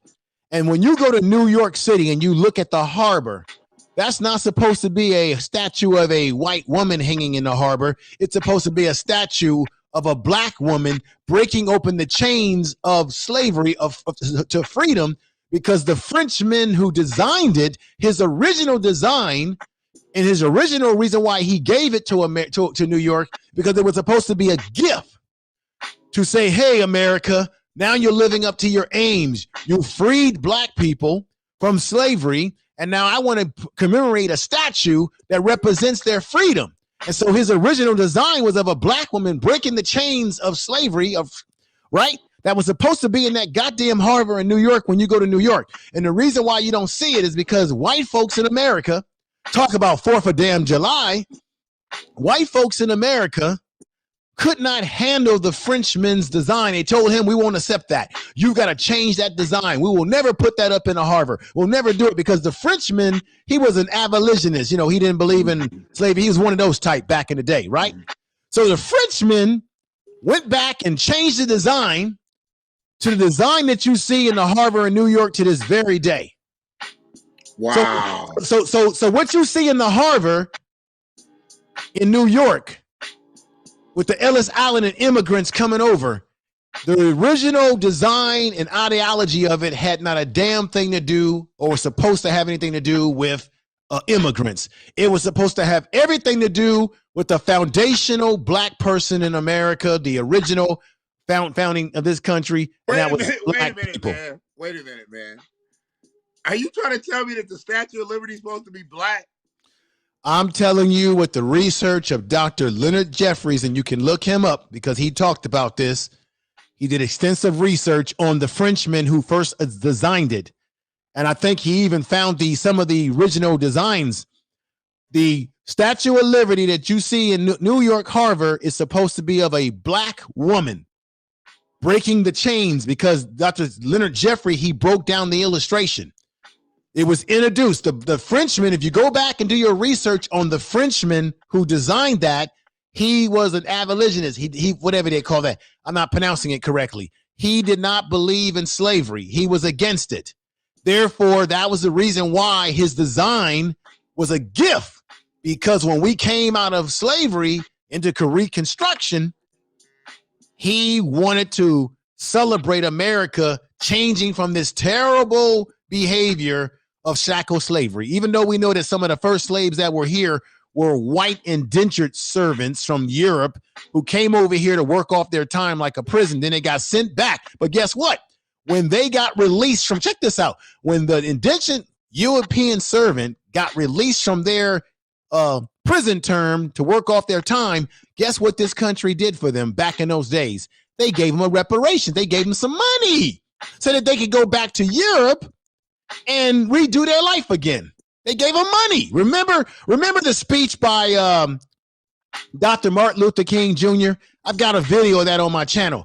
Dr. King, there was footage of Dr. King in his church, and he was saying that when we go to Washington, we're expecting them to cut us a check. Dr. King was down with reparations. He said that when the Europeans came over here, you gave them a leg up. You gave them land. You gave them land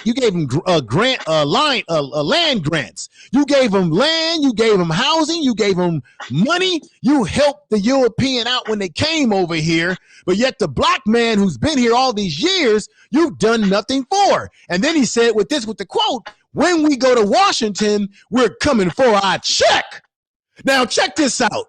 They always play Dr. King's I Have a Dream speech. They always give you the passive Dr. King, as if that's the only ideology that he had. But Dr. King was evolving over time and was becoming more like Malcolm X because he was getting sick and tired of being sick and tired. And Dr. King said those exact words. I've got the goddamn video footage from the 1960s when he said it. I got the video on my damn channel. It was in the news. He said, when we go to Washington, we are coming to try to get our check because you've been doing for everybody else, but you have turned your back on the black man and black woman and black child who built this country. And then when the immigrants came over, we already built some of the major foundation of the goddamn country. And then they want to have the nerve to say that they can't give us no reparations? You got to be kidding me. Dude, wait a minute. And we have some bombs getting dropped in the chat. Tony D, peace up. Brother Ted. Tony D had said somebody did a video. Somebody did a video on it a while back. David Icky. And then Brother Ted just came through, said the great Leonard Jeffries is the uncle to Hakeem Jeffries. I did not know that. See, I'm learning so much here. And this is why I need y'all seasoned brothers. This is why I need y'all educated brothers, to drop. Because, see, I know some things, but I don't know some of the things y'all know. Y'all done did some real in-depth things, and you got the data, and you can bring that. And that's why I was like, how do we not get more people to watch us, but then something like a black news channel exists, and they're not doing anything but repackaging the local news, right? And even national stories, and they'll put it out, but it nowhere near comes close to what hell your local news is. The black news channel should be about black news, and it shouldn't be beating Bill Cosby up and beating Felicia Rashad up. And no, like what's going on across Black America. A black news channel, we should be able to overtake their feed with just the amount of news that we create every day. But we're not doing that. They're taking the stories that they can sensationalize and they can beef up. And all they are is killing Black America. Well, and the two owners of Black News Channel are white. Well, it's not like it's owned by Byron Allen. I don't know why he doesn't have a news channel. Why doesn't he have a news channel? I'll be honest with you, because with the kind of business that Byron Allen is in, news doesn't really generate money unless you can get a lot of advertisement for it. I give you a case in point, because I talked about this on that BET video I did. Remember back in the day, brother, you remember this, when BET hit the scene, Bob Johnson was doing his thing over there. They had a thing called, they had the news. They had a 20-minute or 30-minute news half an hour. They had, what's that brother from Washington, D.C.? There was a light-skinned brother that used to always give reports on there. Ed Gordon? It was, Ted, you had Gordon, but you had another he works for Washington Post, too. He's a reporter. There was a brother called, can somebody name that brother's name in the chat room? There was his brother on that program who was a part of the news hour. And they used to do the news almost every day, a 30-minute news breakdown or a 20-minute news. I just can't think then of they his name.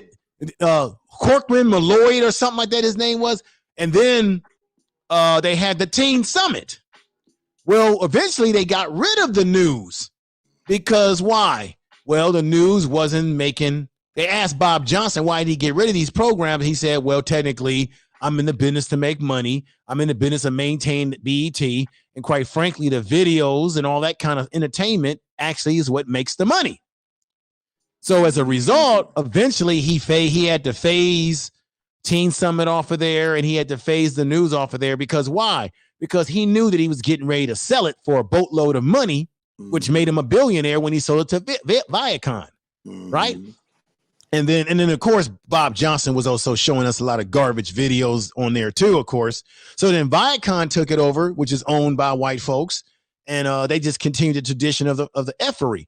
Then when you look at TV1, TV1 is not all black owned. You got white folks on the board that are that are in control of the narrative. Matter of fact, there's many outlets that are supposed to be black on the outside, but they're owned really by white business interests. Now, Ebony, I think Essence Magazine is now owned, I believe, by black people again. It was lost, and now they've repurchased it again.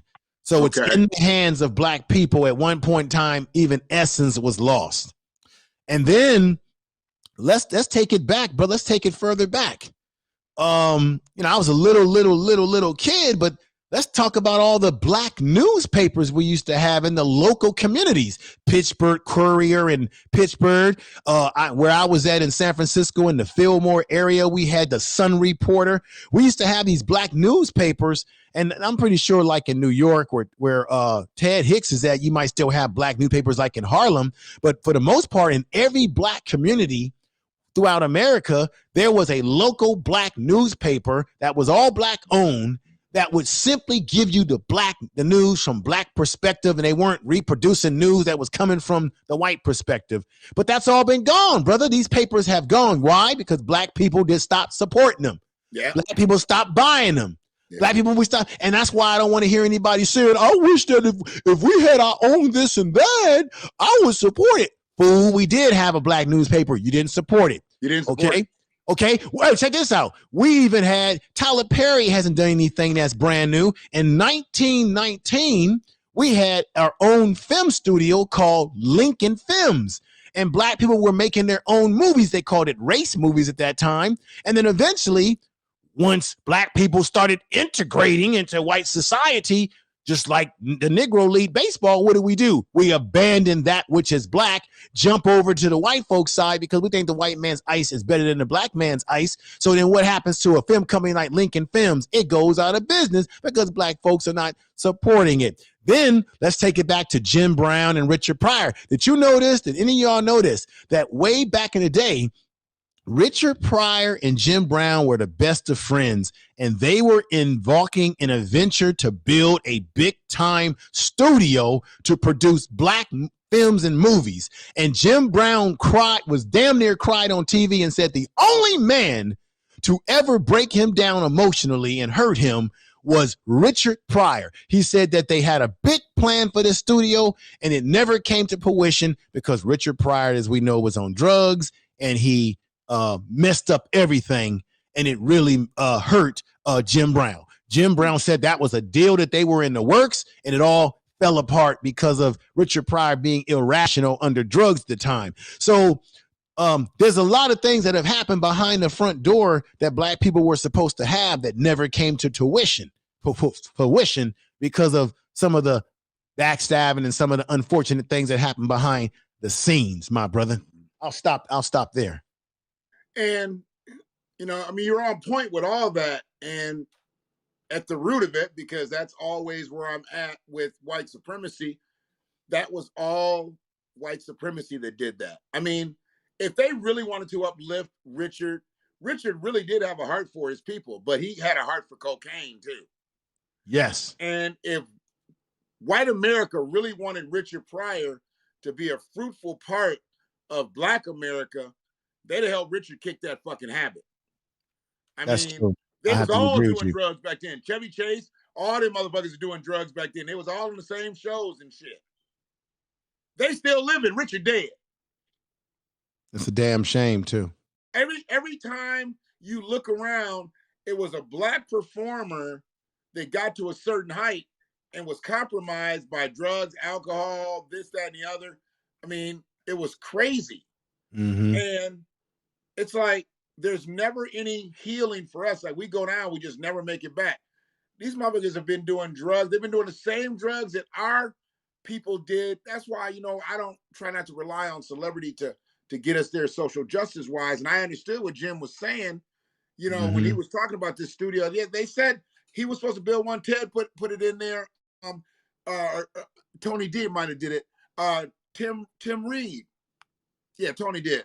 Tim Reed had a studio, beautiful studio, away from Hollywood. Like, I'm talking to like studio, theater, and I think it even taught people like acting and stuff like that.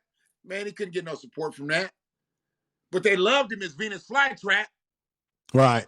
They loved him if he was cooning with the big fucking, fedora on and shit and the leather and the chains and everything. Facts. Venus Flytrap, they loved him there. But when he tried to work his way to the executive level, oh, now, wait a minute. Venus? Oh, I mean, Tim. They couldn't get back to fucking Tim Reed. Right. They loved him as Venus Flytrap. A womanizing, record-spinning, slick-talking nigga. Let me put some. What was he? What else was he? He was smart because you had to be smart to be all that. But shit, Venus Flytrap could have came off as a pimp the way he dressed. Venus Flytrap could have came off as a dope dealer the way he dressed. Now he's working in a radio station, spinning records, getting the ladies and whatever. But that image that they portrayed, that came from what you just mentioned earlier, the Superfly era, the Mac, Shaft, all that. That whole imagery came from that era. Right. And that influenced young people, other generations, because they grew up and they were watching people that were living this pimp lifestyle. So now look at our language that we use. We'll have brothers that will say things like, I'm a pimp, you're a pimp. And they'll say it in sort of this joking manner, not that they're really legitimately a pimp, but it becomes a word of celebration of your manhood. Oh, I'm pimping. And so when we talk this way, we have to ask ourselves, well, how did we start talking like this? Because believe it or not, Black people didn't just start talking like this. No. If you go back in the early years, before all this mess started to take, Black people were very dignified people. This is another misnomer that they put out there in the media. A lot of times, this is why slave movies can be so dangerous psychologically, because a lot of times when they portray slave movies, they portray Black people talking like they got marbles in their mouth on a Fat Albert cartoon. And to be honest, if you go back, Black people weren't talking like that. That's a stereotype. A lot of the Black people, once they did learn how to read and get, begin to educate themselves, Black people weren't talking in this goofy type of manner. Those are the stereotypes that they assumed that Black people in those days talked like that. There were Black people who were very much into speaking properly, dressing well, and carrying themselves with dignity. That's who we really are deep down in the surface. That is who we are. We come from a proud people. And that's one of the reasons why that when we came out of slavery into Reconstruction, one of the first things that Black people did is what? Black men married Black women. They got married, they raised families, and what did the Black fathers do? They never wanted their son, even if they were a sharecropper, to be picking food and growing food and being ripped off, being a sharecropper like them. They wanted their kids to go to school and be an elevation. And even if they didn't have the best English, I seen this growing up, they would be tough on you and be like, boy, I don't want you talking like that. Because they wanted more for you. See, we have really fallen from grace, from the legacy of excellence and expectations to low-hanging fruit when we got a man kissing another man, trying to give tribute to Michael Jackson. And you can say what you want to say about Michael Jackson. Michael Jackson ain't never did no video like that where he was kissing on men. Matter of fact, the Remember the Time video with the Egyptian stuff, Michael wasn't kissing on nobody. So why is Lil Nas X? Look, if you come out and say you're gay, you can be who you want to be with. That's your business. Because I ain't worrying about it, because my business is my bedroom. But at the same time, if you say that you are gay, Okay, you're gay. We get it. You're gay. You like to be with men. You like to live your lifestyle. Boom. You don't have to flaunt it in our face every damn chance you get. Right. We already know you gay. And what I notice about the gay black male is that just like when it comes to the heterosexual male, is that they portray images of straight black men as over hypersexual, hyper masculine. When they portray images of gay black men, same thing. The gay black male is hypersexual, over the top feminine, over the top flamboyant, boom, boom, boom, boom, boom, boom. All those things. I'm like, why can't you just be gay, bro? Why can't you just, you love a man, you love a man. Why can't you just come to work, do your job, and then go home? Why do you got to flaunt it?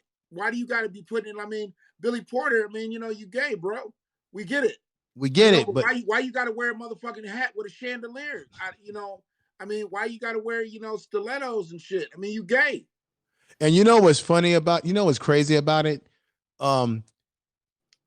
Even though you do have some men that are white men that are gay, the ones that they tend to push out on media that are the most flamboyant tend to be those in the black gay community. And the thing about it, and I've had debates with people about this, within the LGBT community, there's a lot of racism towards gay black people from white gay people. Lots of it. And a lot of times you don't hear a lot of them speaking upon this on mainstream media. You don't hear you don't never hear Billy Porter talking about the racism that's within the white community of the LGBTQ, because that community is the community that really runs the LGBTQ. Black folks don't run that. The white gay people run that. But yet you have gay black people who know that the racism is going on, but you never see them really in high numbers come out and speak upon that. Instead, Billy Porter will get on use his media platforms and talk about how bad the black community was. Oh, they treated me bad because I was gay. It's obvious that he has problems. He needs therapy. He needs treatment. I'm a therapist. I can tell he has unresolved issues, but you can't blame all of black society. You have to blame your family and those within the community that you grew up in. But what they do is they make it about all of black society. So early on in the clip, I don't know if you had got on yet, but I talked about how black people are more conservative than they think. Like we vote Democratic and they try to throw Democratic voters into the liberal side, but black people, just foundational blacks, have more conservative values than the average Democrat. Yes, we are conservative. Conservative people. Yeah, black people are actually conservative. That's right. So when Billy Porter says that he might have been treated badly in the black community, was he treated badly or was he shunned from the conservative values of the average black family? Because the average black family, they're not going to generally talk down to you if you're gay. They're just going to kind of skirt around the issue. Right. And they don't really tackle homosexuality head on. Yeah. Back then. Things are changing now. Things are changing now, but back when he grew up, look, for example, see, this is not to get too far into this topic, but I'll just put I'll just take the nail. Ground tonight. We're breaking ground tonight. I'll take the nail and hit it with the hammer here. This is the reality. This ideology that black males in particular within the black community are homophobic, which means fear. We don't fear. We just may not agree with your lifestyle. And I know that the women, to a certain degree, they accept people who are like this. But I think also our women contribute to the problem, because if you got a young boy growing up and he's being very effeminate, we don't need our black women co-signing it by teaching him how to use makeup, teaching him how to dress, letting him wear the high heels and saying, oh, that's cute. When women are contributing to this process, because a lot of these guys who get into drag and get into dressing and acting effeminate, they're watching other women and other women are embracing them and then teaching them. And then they get into this over exaggeration of what it is to be a female, which is sort of embarrassing how they go about doing it. But I'll say this. Within the Black community, we've always had gay Black people within our community. Mm-hmm. So let's go back and look at James Baldwin. James Baldwin was sort of an activist, a writer. We knew that everybody knew that James Baldwin was gay. Nobody was hating on James Baldwin. Matter of fact, we agree with a lot of things that he talked about. Okay. Mm-hmm. Then we had great poets that came out of the Harlem Renaissance. Who's the brother? Langston Hughes, wasn't he gay? Yeah. Everybody knew in Harlem that everybody knew who was gay, who wasn't gay. But nobody hated on Langston Hughes in terms of the fact that we enjoy his writing. Okay, let's go back to Luther Vandross. We love his music. We go to his concerts. Nobody hated on Luther. We knew Luther was gay all these years. Come on now. We knew he wasn't singing about women, even though he was singing about women. Come on now. Let's go back to the 70s with that brother Sylvester, who used to be dressing in drag and singing them songs and singing those. A lot of his music is like anthems for the gay community. He was big. He was big in the disco scene. Right. Well, my mom used to play his music when I was growing up, and a lot of people loved Sylvester, even though we knew what he was. So this ideology that somehow the Black community and Black men in particular are homophobic when it comes to the gay community is not true, because we have embraced many people within our community that were entertainers, athletes, across the board. We knew somebody in our family that was gay. We may not have talked about it. We may not have embraced it like, okay, I'm down with it. Let's promote this. We weren't promoting it, but we knew they were in our community. We knew they were in our church, in the choir. We knew who was gay, woman or man, in our communities. We didn't call them out. We just didn't agree with their lifestyle. And when you go to church within the Bible, the preacher might have spoke against it. Well, what else was a preacher supposed to do if that was in the Bible? See, that's why I don't understand why people think it's, well, why are you surprised that Black people are against homosexuality when most Black people in general grew up in the Christian church with the Christian ideology that says that homosexuality was a sin under God? So therefore, that's why Black people have that view, because of our religious beliefs, because it says it in the Bible, not because we just hate people that are gay because they're gay. It comes out of what's in the Holy Bible, and that can't be changed. Right. And we know that life can only be created between the union of a man and a woman. You cannot create life with the same sex. The same sex can only go somewhere to get an egg to put in someone else's body to have the child or adopt. A man and a woman can produce life, which means that means that the relationship between man and woman is universal. It is spiritual. It is how the universe is operating, masculine and feminine energy. So that's how a lot of Black people grew up, under that spirituality. We don't hate. We may not like what you're doing, but we're not hating, in the sense that there's been plenty of Black people who were unhappy about their child being that way, but they came around and embraced them and said, okay, I may not like that lifestyle, but I love my son, I love my daughter, and they came around in time. Okay. And we got gay people that have been in our movements and the civil rights movements, all sorts of movements. And we knew they were gay, and nobody was bashing them. So that narrative is BS when people talk that talk. I mean, we support each other genuinely. And like I said, and like you said, the person's sexuality has never really come into play with us. I mean, we support people, and we support people based on spirit a lot of times. A person got a good spirit, you're going to fuck with them. And it's unfortunate how we've been plagued now that we're anti this and anti that. And we've always been the most supportive to any cause. As a collective, Black people have been more supportive to causes than anybody else, any other collective of people. But we get thrown into this, anti that, toxic masculinity. It's just like, how are we all of a sudden just the worst people on the planet when we've always been the most nurturing people on the planet. But that's part of the agenda, brother. So as you're seeing a rise in the intersectionality on television and throughout society, and things are changing, and they're beginning to tell you that what you think is a man is really a woman, and what you think is a woman is really a boy.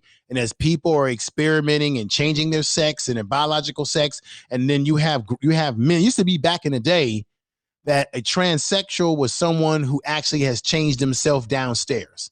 Now you can have someone who still has that's still biologically a man, has testicles, the whole 9 yards, has it all the equipment downstairs. And as soon as they put on lipstick and put on a woman's skirt and they say, I feel like a female today, you must accept that. What they're setting us up for is that they're promoting people who are living the alternative lifestyles. They're promoting the intersectionality, while at the same time saying you, as a man who is trying to be what you were born as, and as a man, and you want to live your life as a masculine man, they're saying that you're the bad guy.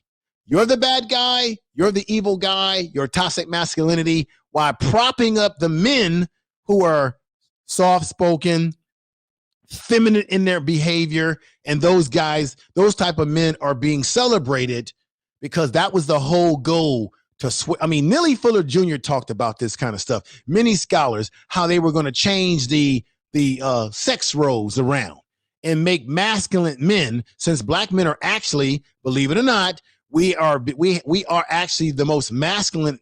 We have been the most masculine men on this planet, which is why Europeans, white society is threatened by black men. If you look at our society, they're not threatened by the Asian community.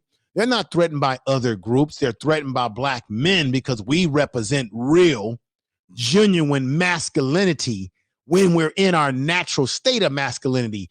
That's why you see them trying to destroy the image, the sexuality of black men on television and movies to try to do what? Buck break us. It's called buck breaking.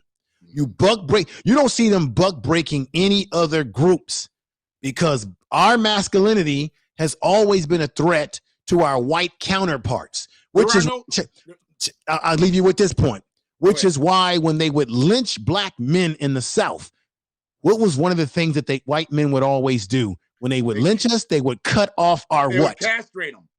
Castrate us. But not only would they castrate, brother, they would save it and do something to save it and preserve it, like a rabbit's foot. Because they put it in a jar. Right. They would put genitals in the jar with the little fucking murky liquid and shit and hold on to it. Right, because it was like a rabbit's foot to them. Dr. Welsing, Francis Welsing talked about this, how that the black male's penis, that our energy sexually represents the annihilation of white society because we can produce our children. We're the only group in terms of white people. Our genes are not recessive. We can reproduce ourselves, meaning we can get with any race and you're still going to see the black blood in that child. White man, when he reproduces, the child is 9-10 times is going to look of mixed race. And a lot of times the Negroid features, those black features, are going to be pronounced in that child. Even if that child is very fair skinned, you're going to see the black features. I mean, look at Meghan, who went over to England, and look at how mixed she is, but they're still afraid of her marrying into their family because she had a black mother with more Negroid features. But then when she had her child, now she's already mixed herself, had a baby with the prince, and they're talking about how dark is the baby going to get. They're showing you all their racism because they don't want no black child in the royal family, because just like Public Enemy said, fear of a black planet. They fear that the planet will become more dark and dark. Because why? Europeans are the true minorities in the world. The world is made up of mostly melanated people. Europeans are not producing like they used to. Their birth rates are going down. Why they can't understand why in Africa, why they try to put diseases and viruses over there, why are these people continuing to produce babies and children while we can't? Why we keep trying to sabotage them? So ask yourself, that's what's really going on. They would rather see black men say that they're gay so that they can have relationships that do not produce a child. They're developing non-procreative societies. Right. They're right. They're doing this in pretty much every city, small city to a major metropolitan city. They're creating non-procreative communities. I mean, they're doing a housing development right downtown Ann Arbor. They're saying it's affordable housing, it'll be for families, but there ain't no yard, and everything is 1 bedroom, 2 bedroom, small, and when you walk out the door, you like literally walking off the curb. That's no place to raise a child. Right. And so what's happening is if you have this non-appropriate, if you have these type of relationships where you can't produce a child naturally and you have to go to some center to get some sperm to create a child, and you have gay couples that do that, certainly, but you still overall cannot produce as a couple together, you're going to have birth rates going down and down and down. Now, they know that black people are outproducing them when it comes to producing children, and we're doing it to them globally. Right. So guess what? It works in the plan to make as many black men as possible be effeminate, promote us being feminine, promote the Kid Cudis that would put a dress on Saturday Night Live, promote the Lil Nas X, because why? He has influence over little kids. Promote this so that generations will grow up and say, hey, I want to do that. I think I'm that. I don't want to be with women. I want to be with other people of the same sex, right? So once you get them to buy in on it, because kids are very confused and they don't know who they are yet and they're experimenting, then you impact our development, the birth rates of the black community. Even though we do have a lot of babies being aborted, you're still going to impact our birth. The goal is to impact our birth rates because their birth rates are being impacted across the board. Right. And you want to maintain the numbers because you don't want us to be able to overpower you. Right. So therefore, the Public Enemy said a fear of a black planet. Therefore, white men, when they would cut the penis off of black men, because the penis represents reproductive, the penis represents power, it represents melanin, it represents the ability that we can reproduce ourselves. Well, that black dick is strong, boy. That black dick is strong, goddamn. Right. And check this out. Remember in the Atlanta, Georgia murders when they kept coming up with those young black kids that were coming up dead? Remember this. Every black child that was killed in the Atlanta child murders had something missing on their bodies. It was their penis. They were castrated? Sir, I'm about to hit the drum here. I'm about to tell the truth. Tell the truth. If you go back and you do research, that was one of the little secrets that was left out in a lot of reports. But if you talk to people, I talked to people that were from Atlanta that lived down there. Most of the children that were being murdered in those Atlanta child murders, I know they threw it on, they tried to put it on that brother, but I don't think, I have a different way I look at it. Most of the black kids that were killed, that they found dead, they had, all of them had something in common. Their scrotums were missing. Their penises were missing. So somebody not only was killing them, but they were cutting their penises off. You understand how serious this is? You understand how serious this is? This is why black men are shot in this country. This is why we are killed globally. We are destroyed. They try to stop us at every turn because we are a threat, because we represent real alpha masculinity. This is why they have to call us toxic masculinity. This is why they have to put us in dresses. Look at all the comedians and actors that they put in dresses. They put them in dresses because their images go all around the world to tell a message, to give a message. So whether you want to believe it or not, ladies and gentlemen, as black men in this society and in this world, this is the reason why we are always being chastised in this society, because we represent a serious threat because of our reproductive ability, our masculinity, and the way we carry ourselves. Look at America. Look at America. Football, basketball, and pop culture. If it wasn't for black men and black women, there would be no culture in America. The sports would be bland. Your music would be bland.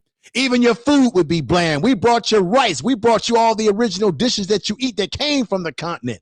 So black people, we gave birth to civilization. We built America. We've given America culture. Everything about this country America would be one of the most boringest societies if it was not for black society. Black society makes this place have any goddamn what do you call it swagger. Black Flavor. America, goddamn flavor. Yeah. This will be a bland ass society. Right. Not to cut you off there, but Yeah, I'm it's just true. thinking, we built this motherfucker. Information man, we built this motherfucker for free. Then you marginalized us for another 156 years. Right. So then when we start to gain some shit, every single time we start to gain some shit, then you want to feminize us. Right. You want to put us, I mean, a man gets powerful. You want to throw a dress on him. A woman gets powerful. I don't need no man. I mean, it's like you put us in these, you notice how quick they were to come out with Sha'Carri being a lesbian? She's Right. 21. But the roles are all messed up because we have a lot of our women calling themselves strong, and we have a lot of our men talking about they want to be in touch with their feminine side. You see how everything is messed up? We have women who will say out of their mouth every minute, I'm a strong woman. I'm a strong black woman. While we got men running around here talking about, I'm on my softer side kick right now. So we got brothers in the media that want to put dresses on while we got women talking about how strong they are. You see how mixed up that is? It's the black man that's supposed to talk about how strong he is, and the black woman that's looking for our nurturing and looking for our leadership. We should be leading our women and leading our communities. Our women should not be calling themselves strong because they're leading our communities. It's crazy. Or raising our kids. That's crazy. It's dysfunctional. Right. They've totally flipped it on us, and we are the only ethnicity that they do that to. Everybody else needs a man. When you look at Asian women, they promote Asian women to be married. When you look at Latino women, they promote Latino women to be married. Middle Eastern women, oh, you goddamn well, you gonna have a husband. Mm-hmm. You gonna have a husband. And That's right. and white women, even though the numbers are lower than they were before, they always went out. They package white women up to go to college to go find a husband. No, bitch, you're supposed to be going there to learn something, to get a goddamn degree. But they would send their daughters off to go find a husband. But actually, if you think about it, that's actually a smart thing to do, because I noticed that when I was in college, the white girls, they would look for potential in guys. They would look to see, this guy looks like he's going places. This guy looks like he's going to be a CEO. So white women, they would look for the corny guys that black women would say would be the corny guys that they don't want, because some black women, sometimes they like the brothers with the swagger and all that kind of stuff. And if you got a brother that's kind of nerdy, not really that much swagger, for some ladies that may turn them off because they want the guy with the swagger. But what I know is when it comes to the white girls, they are taught to go to college, get education, yes, but also you're going to find yourself potentially a husband. And they look for the guys that have potential. Then they marry these guys. Then these guys become big time CEOs of companies or rich or whatever. Now that white girl chose properly because she didn't get caught up in the swagger. She got more caught up in the brain and where this guy potentially could be going. Unfortunately, within our community, not all black women, but some of our women are too caught up in the how he makes me feel, and he got swagger. They like the thug type dudes. I'm not talking about all black women. I'm talking about the ones that tend to pick mates like that.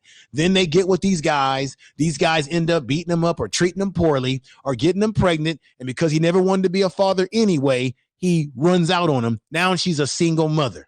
Then when she's got a couple of kids and she realizes she doesn't want to run around with the street dudes anymore, now she's looking for the lame, educated dude who's got a career, got nice things going for himself. Now she wants to marry him, and now she wants to date him, but she dropped her draws for the thug, but tells this guy, well, let's take things slow and easy and get to know each other. Wait a minute, you've been dropping your draws for the thugs all these years, and now when you want to have real relationship and date a real man of accomplishments, now you want to make him wait for everything. You want him to wait for something that you done been ran through already.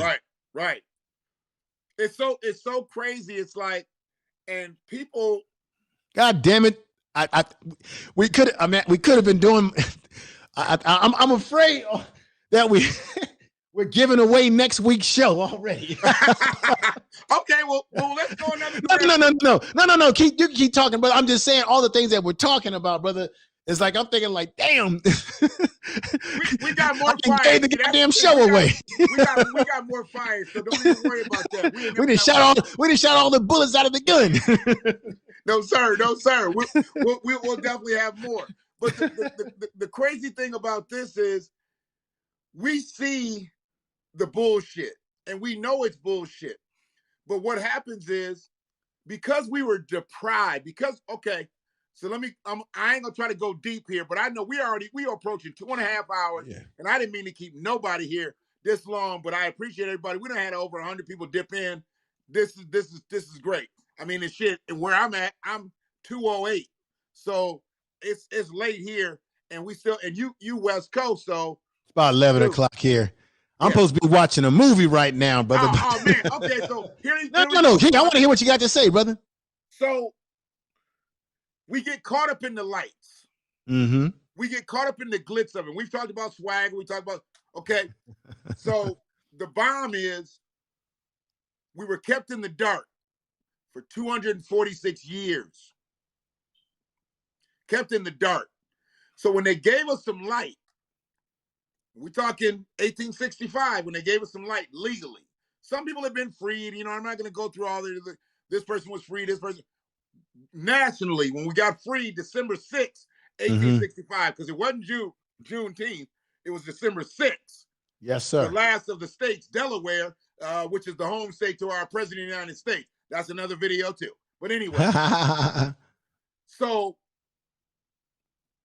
when we got released then, we went right into work mode. We was trying to get because we didn't have nothing. Because when they turned us loose, when they set us free, when they took the shackles off, we didn't have no education. Now, I'm not talking about individually, collectively.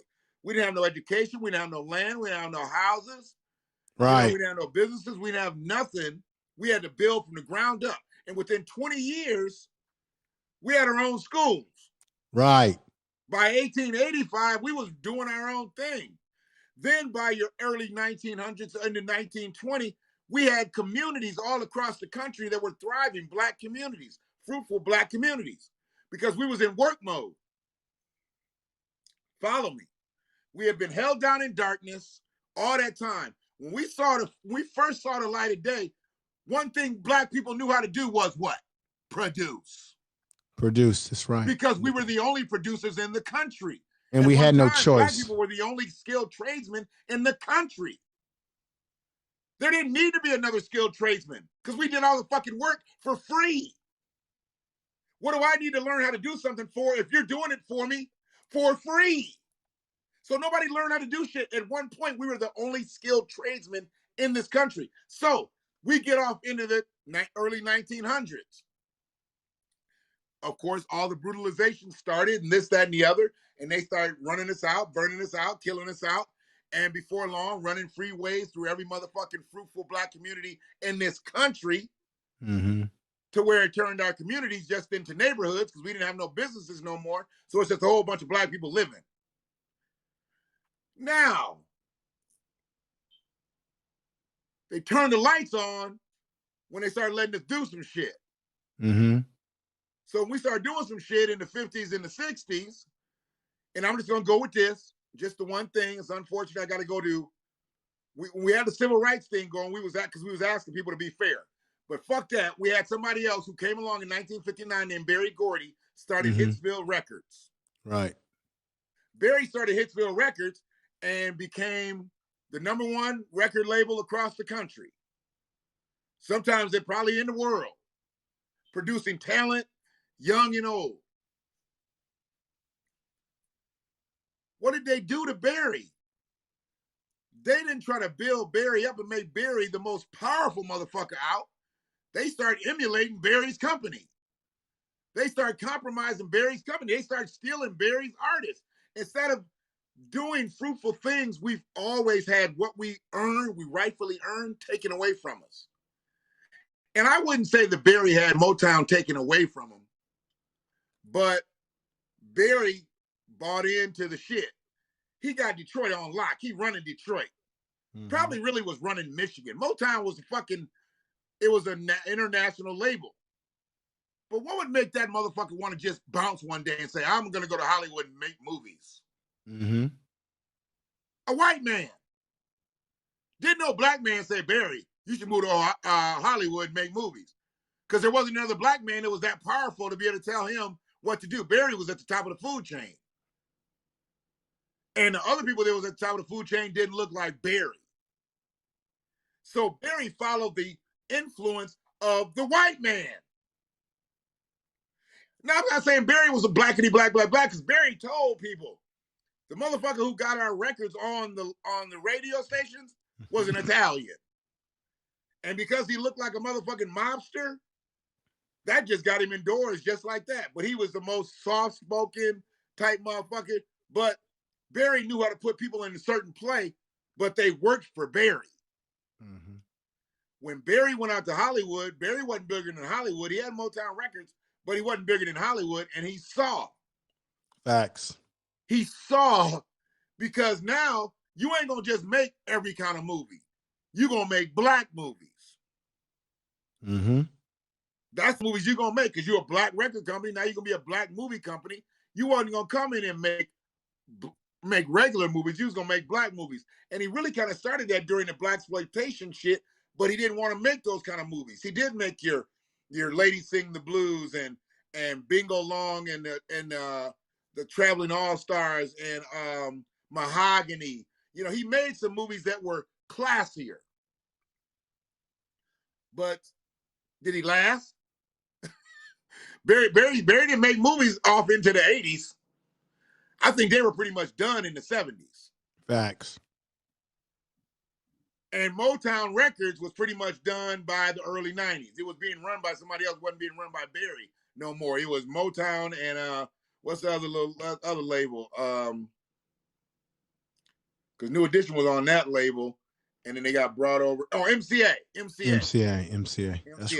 That's right. And Berry didn't get run out of the record business, but I believe if Berry had stayed to his shit and just did records, and if movie opportunities come along, okay, we do a movie. But he uprooted the goddamn Motown Records from Detroit. And the way I look at it, when Berry left, that gave all them other motherfuckers reason to leave, the plants and everything. Berry took industry up out of this bitch. As a black man, now you got everybody else leaving Detroit. Now what do you have? You just have a desolate area. And those who weren't fruitful enough to move to where these places moved to stay right, they stayed in Detroit and they languished. And that's what happens. We get caught up in the lights. And even Berry, as a rich motherfucker, got caught up in the lights of Hollywood, but didn't understand where his real base was. His base was right here in Detroit. He could have ruled the earth right here from Detroit. But they made him feel like, man, you can come out here and be a movie mogul. And they got out there and slapped him around for 10, 15 years, and he was done. He never got back on track. And Motown lost. Dude, if you making the goddamn movies, all your artists need to be your soundtrack. Facts. I mean, if we get out here making movies, why did it take so long to make the Temptations movie? Should have been made in the 80s. didn't really get any more interchangeable parts, but I'm sorry, but interchangeable parts. The core of the group was into the 80s, and that was it. They did their little thing, got into Rock and Roll Hall of Fame. Temptations movie should have been cut by Motown right then. And we'd have had all those people that were living still to be able to really tell the story. Only motherfucker that was living for the story was Otis. And you know the Temptation movie make Otis look good as a motherfucker. He always saving motherfuckers. He always coming to the aid because ain't nobody else around to tell the story. And I'm not saying that Otis didn't do all this. But if you ain't got nobody for a rebuttal,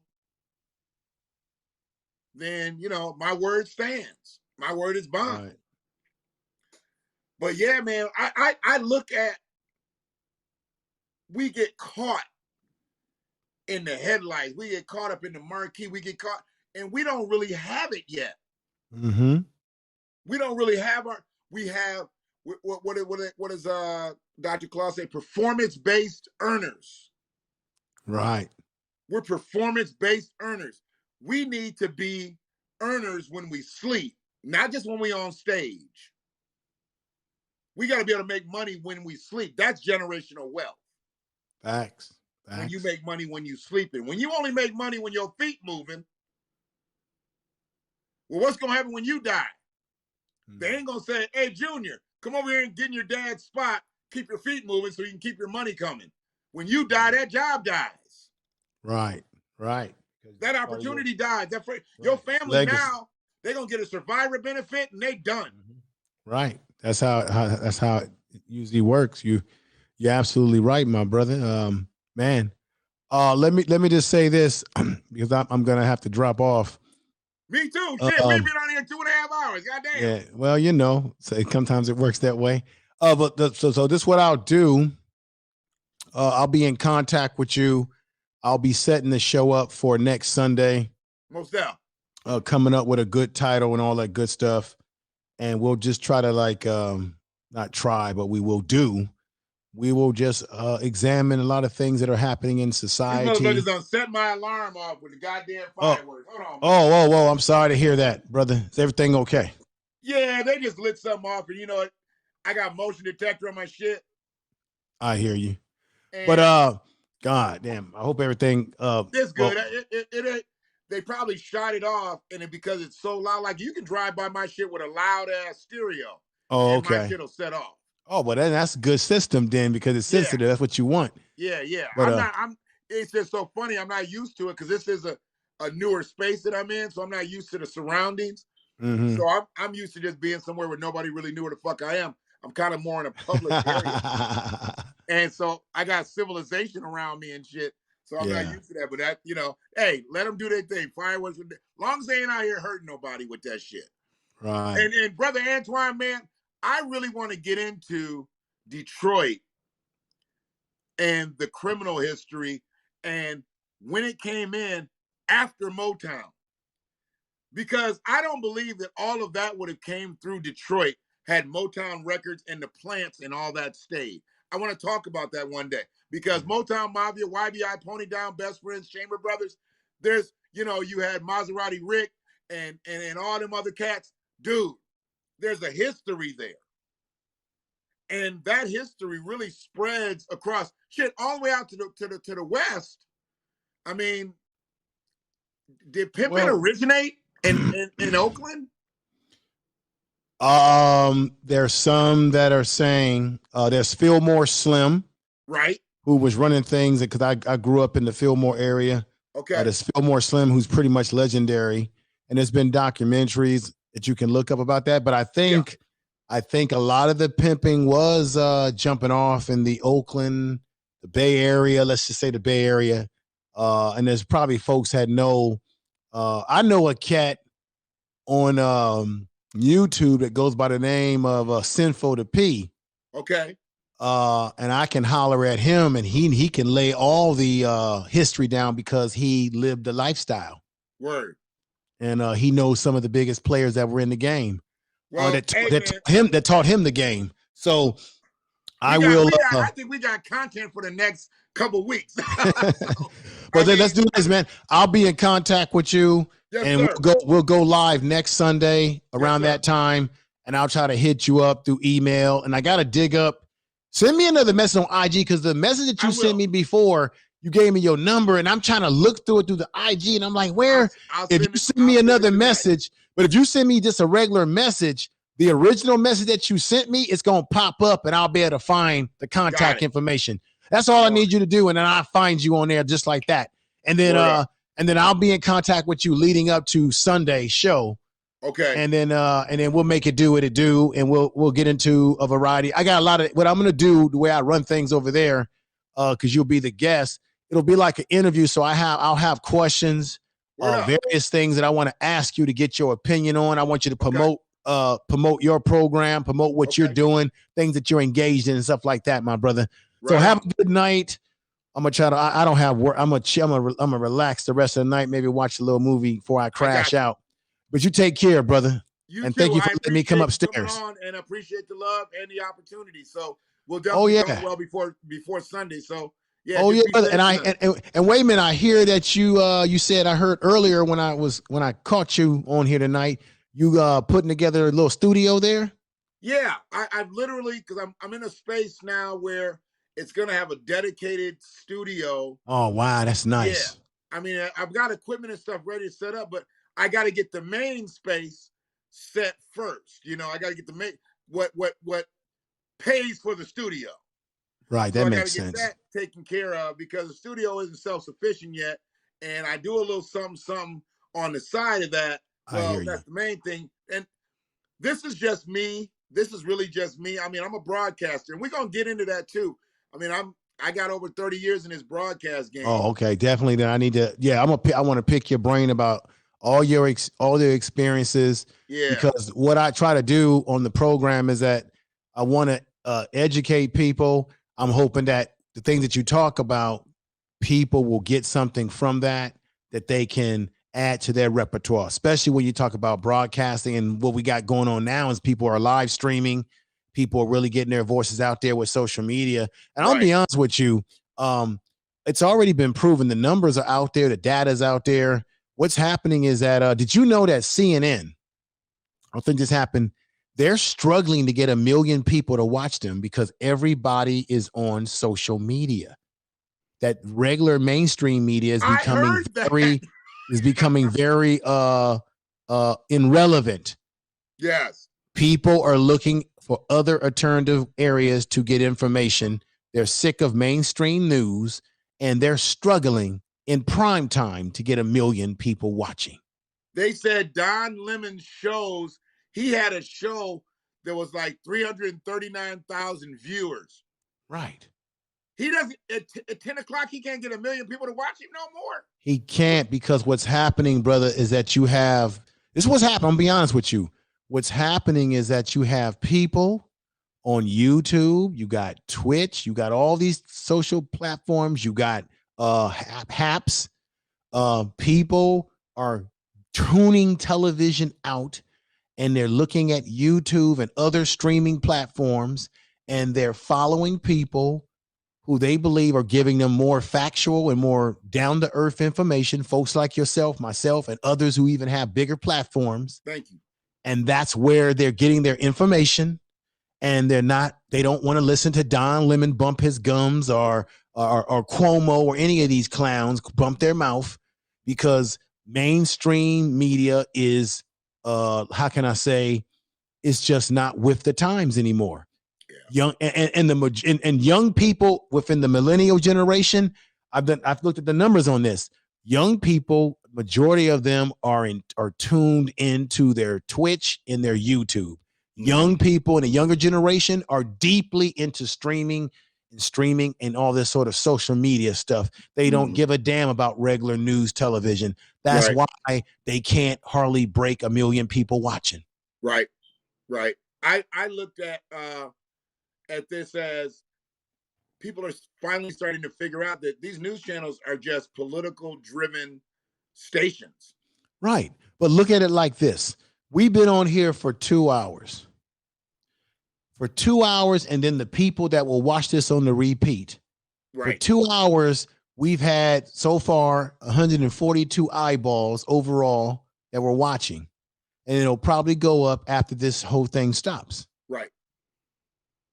Well, that's 142 people who are not watching regular television or regular news. Right.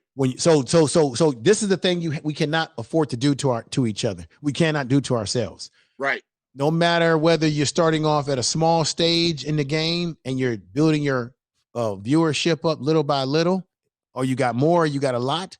The bottom line is that you're taking eyeballs away from television. So if they're struggling to get 1 million views, that means all of us that are streaming right now and talking and bumping our mouths, right, whether we get 100 people watching, 500, whatever the numbers are over time, that's eyeballs that are not watching mainstream news. So we're actually taking away eyeballs from mainstream media. I'm going to get all of us as a collective. I'm going to get you out of here on this. Black News Channel.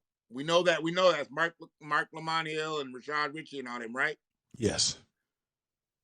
2 days ago, brother, 48 hours ago, President Joe Biden gives his remarks on the June job numbers. 330 views, brother.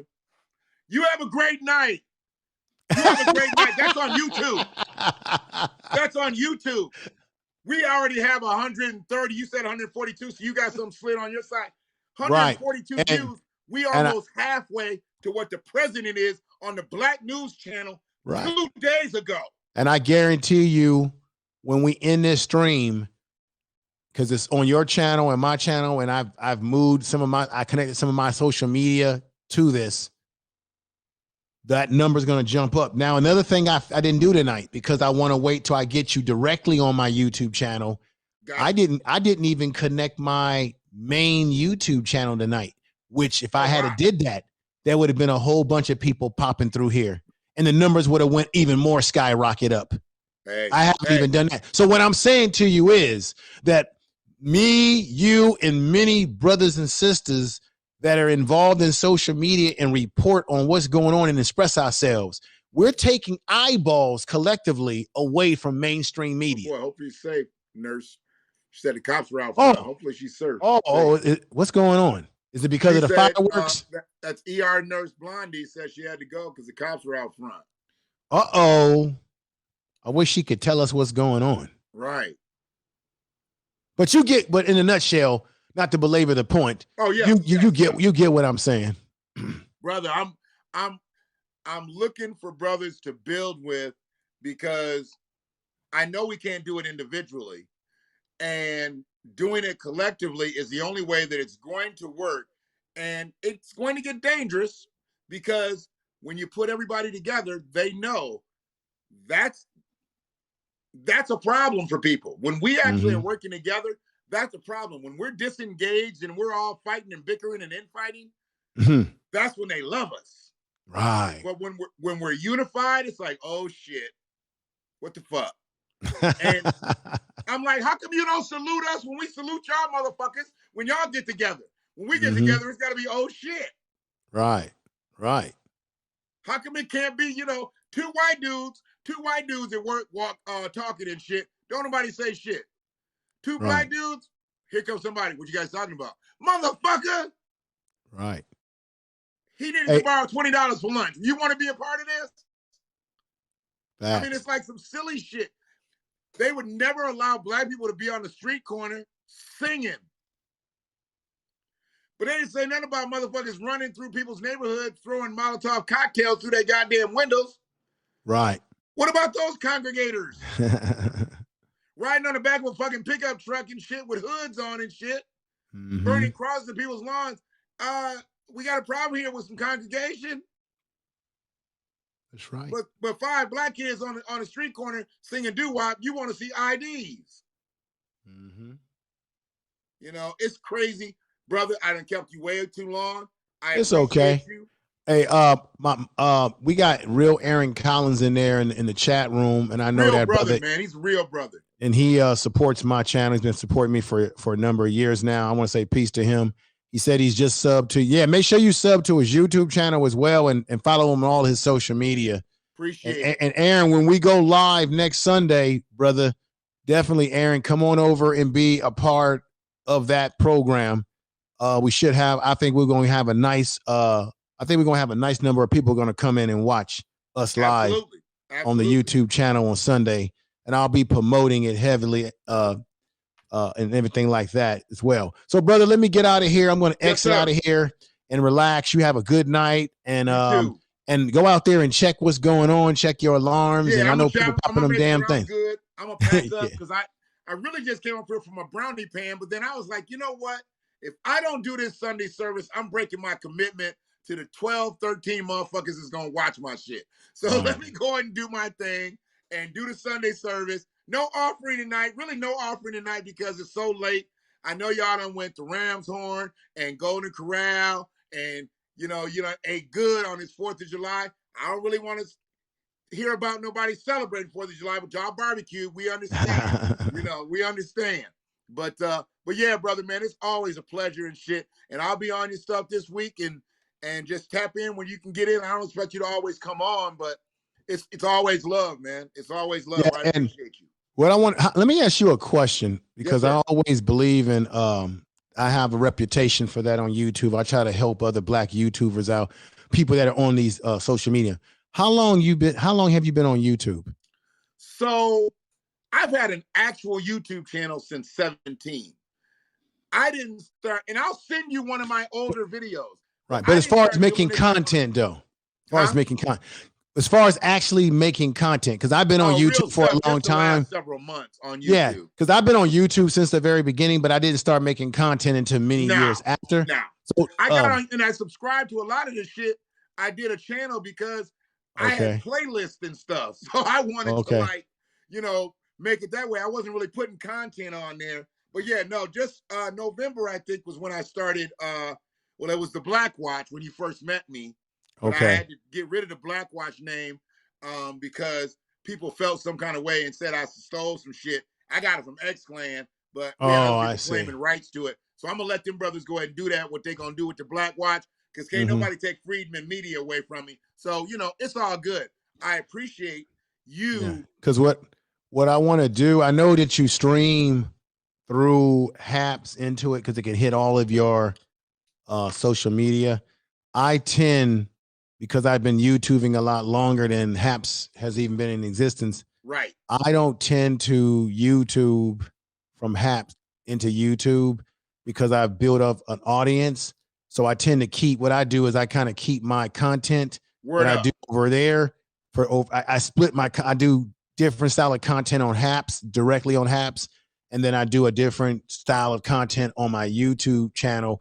I go a little bit more raw over there. Depends on the topic that I'm talking about.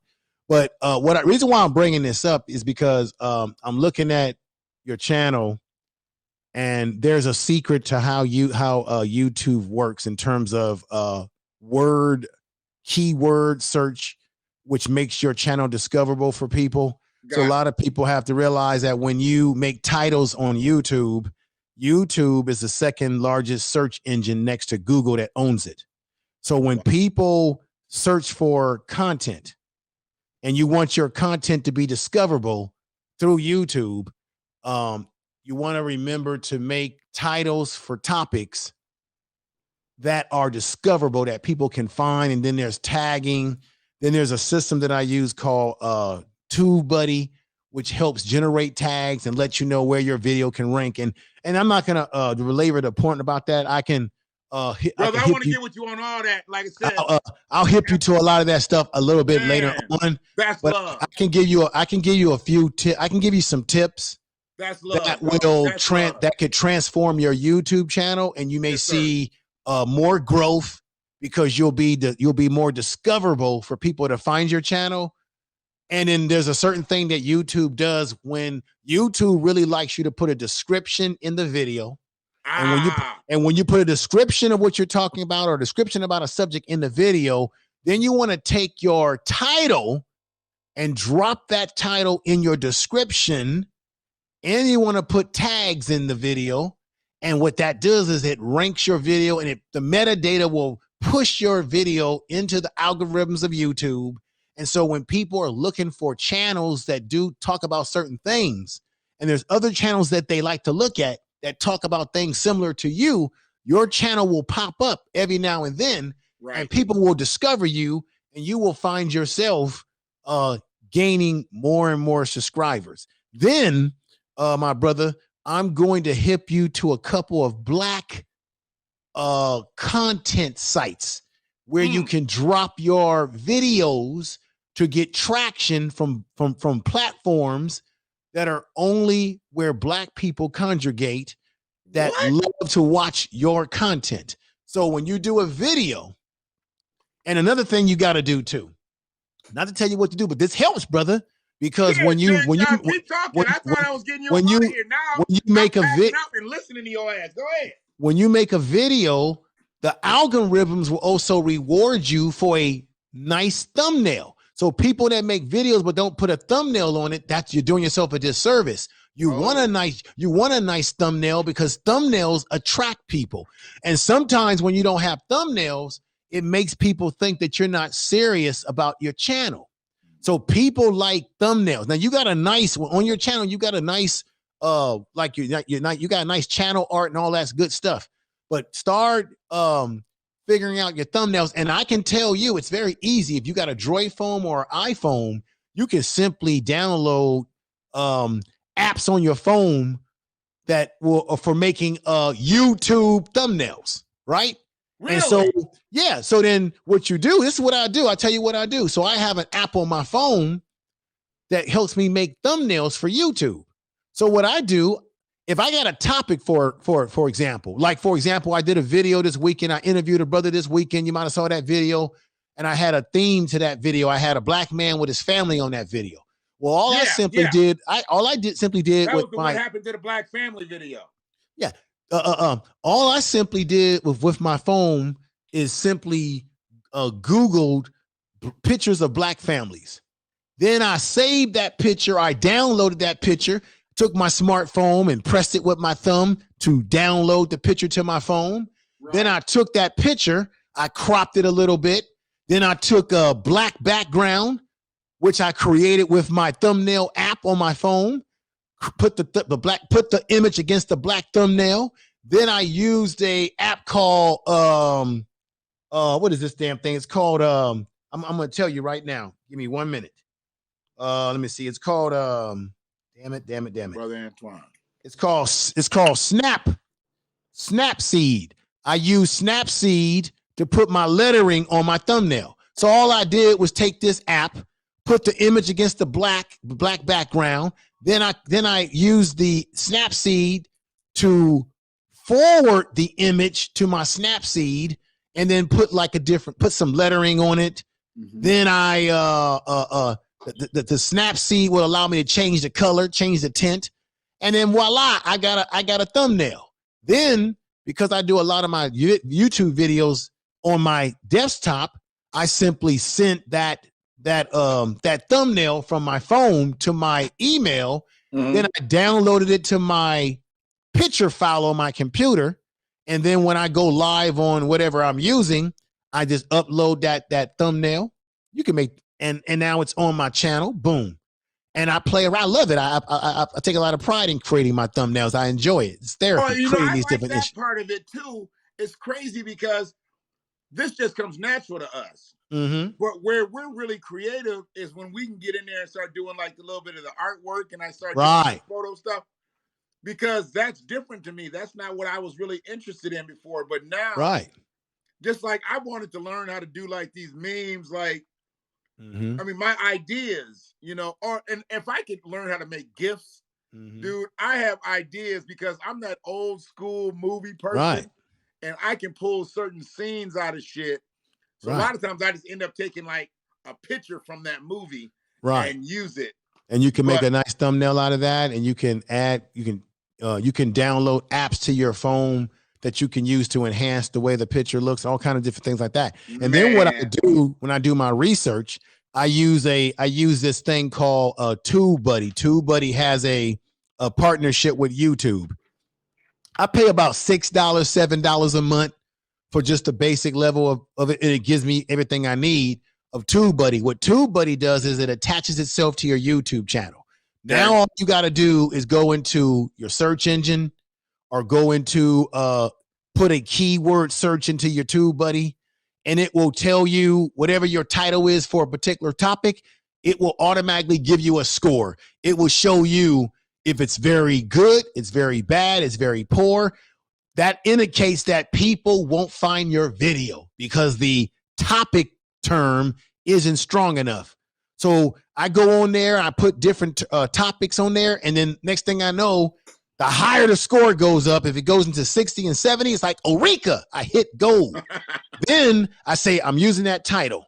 And then the TubeBuddy will allow you, it has this thing on TubeBuddy where it has a topic planner, where it'll allow you to automatically put the title in there. Then you can put, then I'll research my description for the video. And then TubeBuddy will generate tags for you. So you'll click generate tags. Or it'll, or if you put a title in the search bar of YouTube because you got TubeBuddy, it will give you a breakdown of how good that title is with the tags already generated. All you gotta do is take your mouse and copy and paste the tags over into your YouTube studio area where you put the tags in. Now you got the metadata. Now you pushed it up. Now let me tell you another trick that you can do. You go on YouTube. You put a topic in, you see who else has got the same type of topic, right? Because there's a lot of people that talk about some of the same stuff. Right. Let's say you're struggling with finding a good title for what you're trying to do. Well, you can look at other people's titles that are doing good in rank and search, and you can take their title and change a few words. So it's not exactly like their title, but you can take a little bit of it and change a few words, put it in the TubeBuddy search and see what kind of traction you get on that. And it'll give you a score, whether bad or good.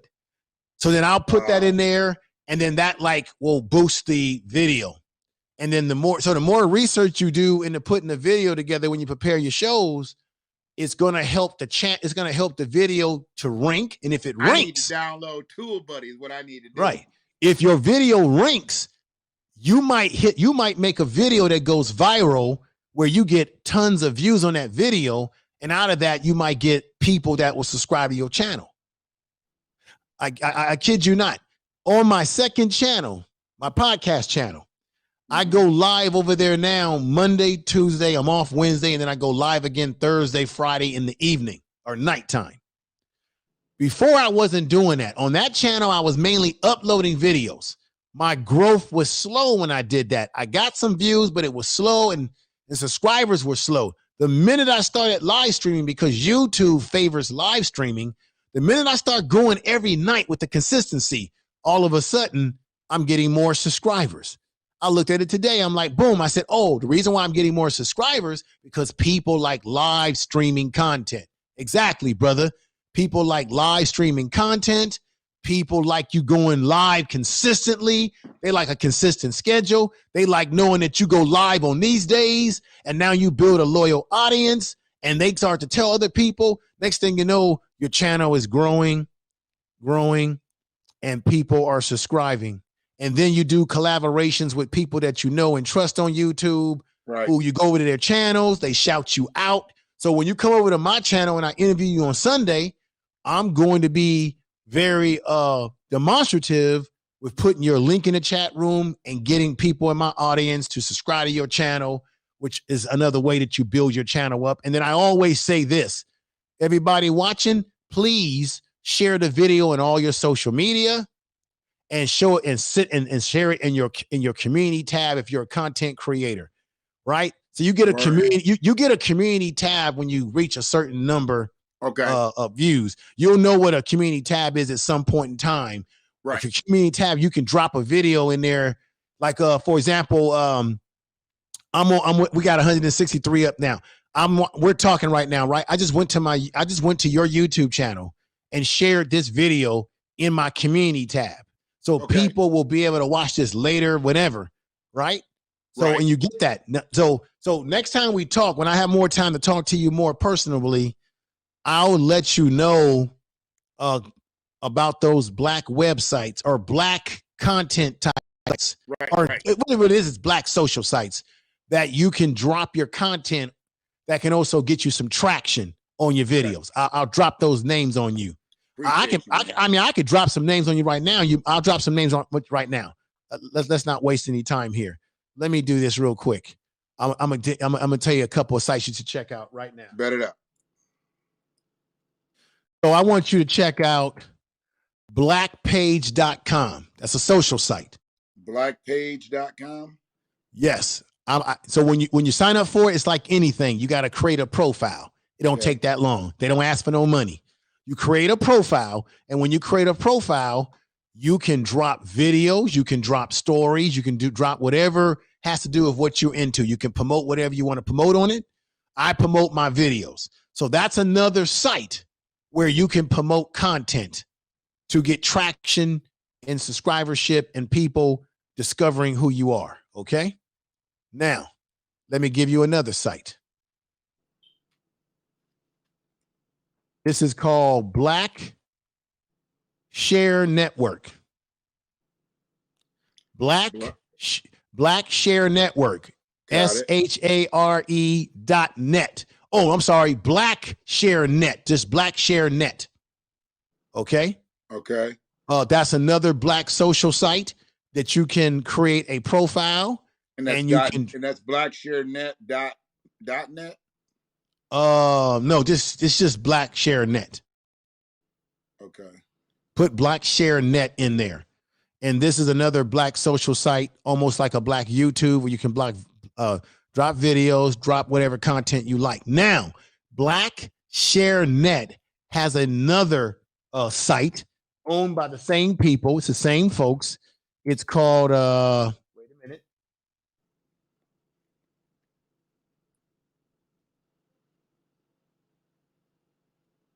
This is called blacksharetvnet.net.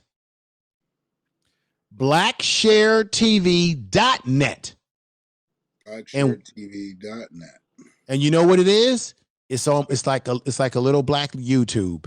It's like a little black YouTube. It's got the same thing. You go over there, you sign up, you got a page like you have on YouTube, and check out and guess what you can do? You can literally take any video that you have been producing on YouTube. You copy the link. It will let you load the link up into your another channel.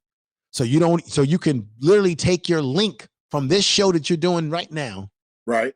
But you got to take it from YouTube, not from Haps. You take the YouTube link and you put it into it'll have a thing where you can upload a video or you can share a video, and it will pull the YouTube video to the page. I'm looking at your video right now on it. Right. That's what I do over there. So you drop that over there, you create your another video channel page over there, and you'll get the views won't be like YouTube, but you'll get some views, and any views you get over there will translate to the views you have on YouTube as well. Okay. So check out now. I got one for you, and I actually pay a fee. You don't have to pay, but I choose to pay this brother because I know this brother. His brother's name is Yusef. He owns Black Junction TV.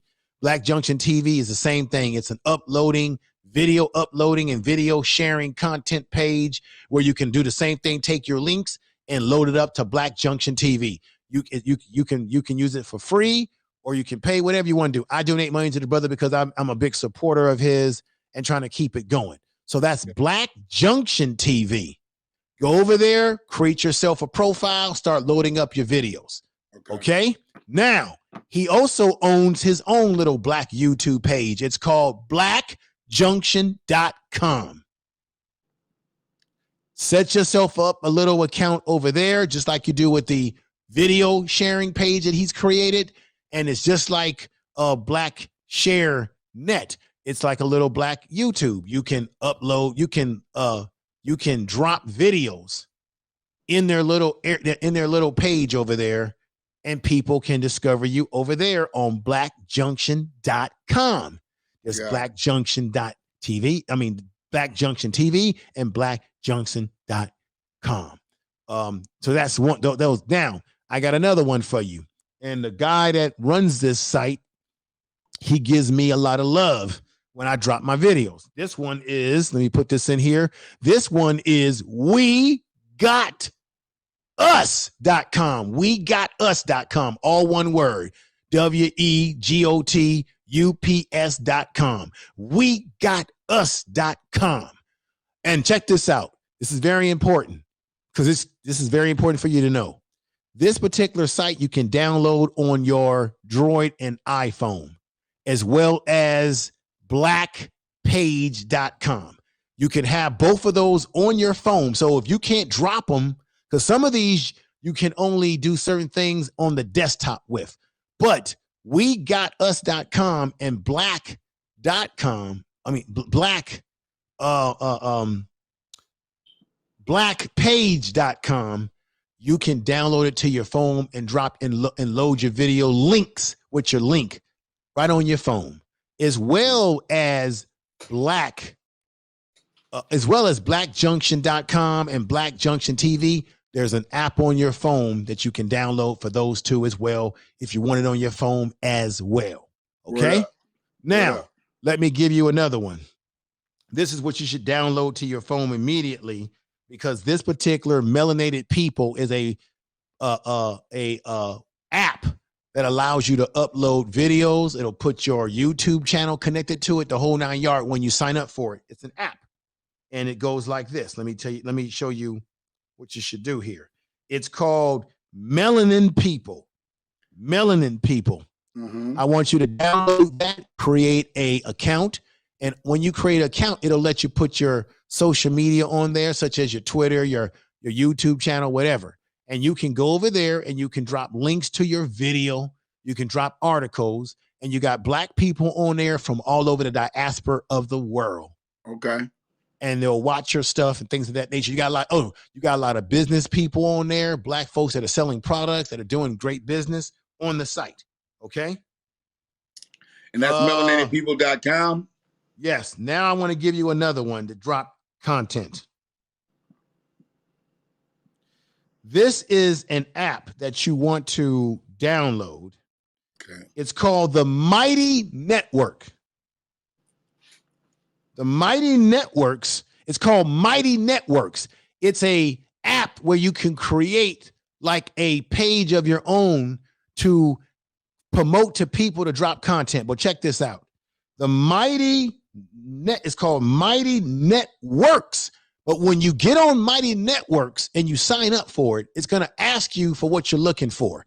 You need to look for this. Once you find this site on Mighty Networks, this is an all Black site. I think Boyce Watkins has something to do with this.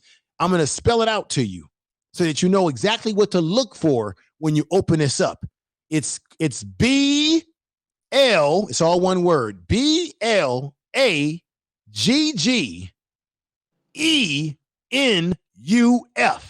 Yeah, that's Boyce Watkins at Black Enough.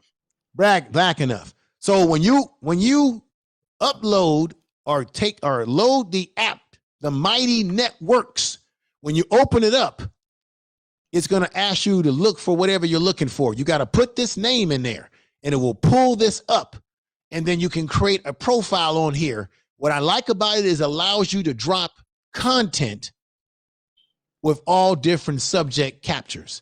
Try that. That's another site that you can drop content that will gain you some traction and things of that nature.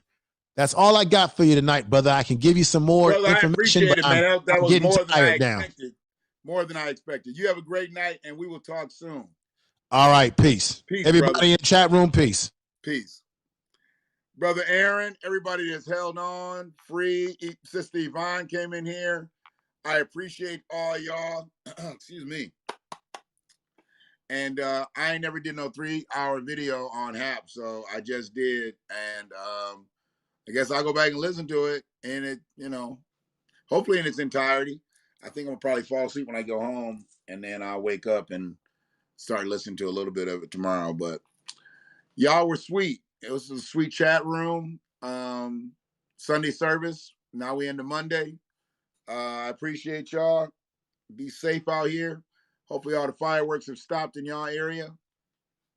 Sounds like they were still going about a half an hour ago. So make sure that everything's good. And I'll get with y'all. I'm glad to see that Black Junction TV and Black are still around. Yeah, I'm learning all of them tonight. I typed them, text them. So I'm gonna have access to all this, and whatever's the most fruitful for us, that's which way we gonna go. We got a message to send out there. And now we just got some more platforms, Black platforms, to really put it out there. That's beautiful. Much love to Information Man and everybody else out here. I salute you. Salute you, Brother Aaron. Look forward to breaking bread with you on your space. And we just need to keep the chat room going the way you did. I appreciate that, man. So y'all have a great night. Sister Yvonne, definitely check out the playback. I think you were late coming in.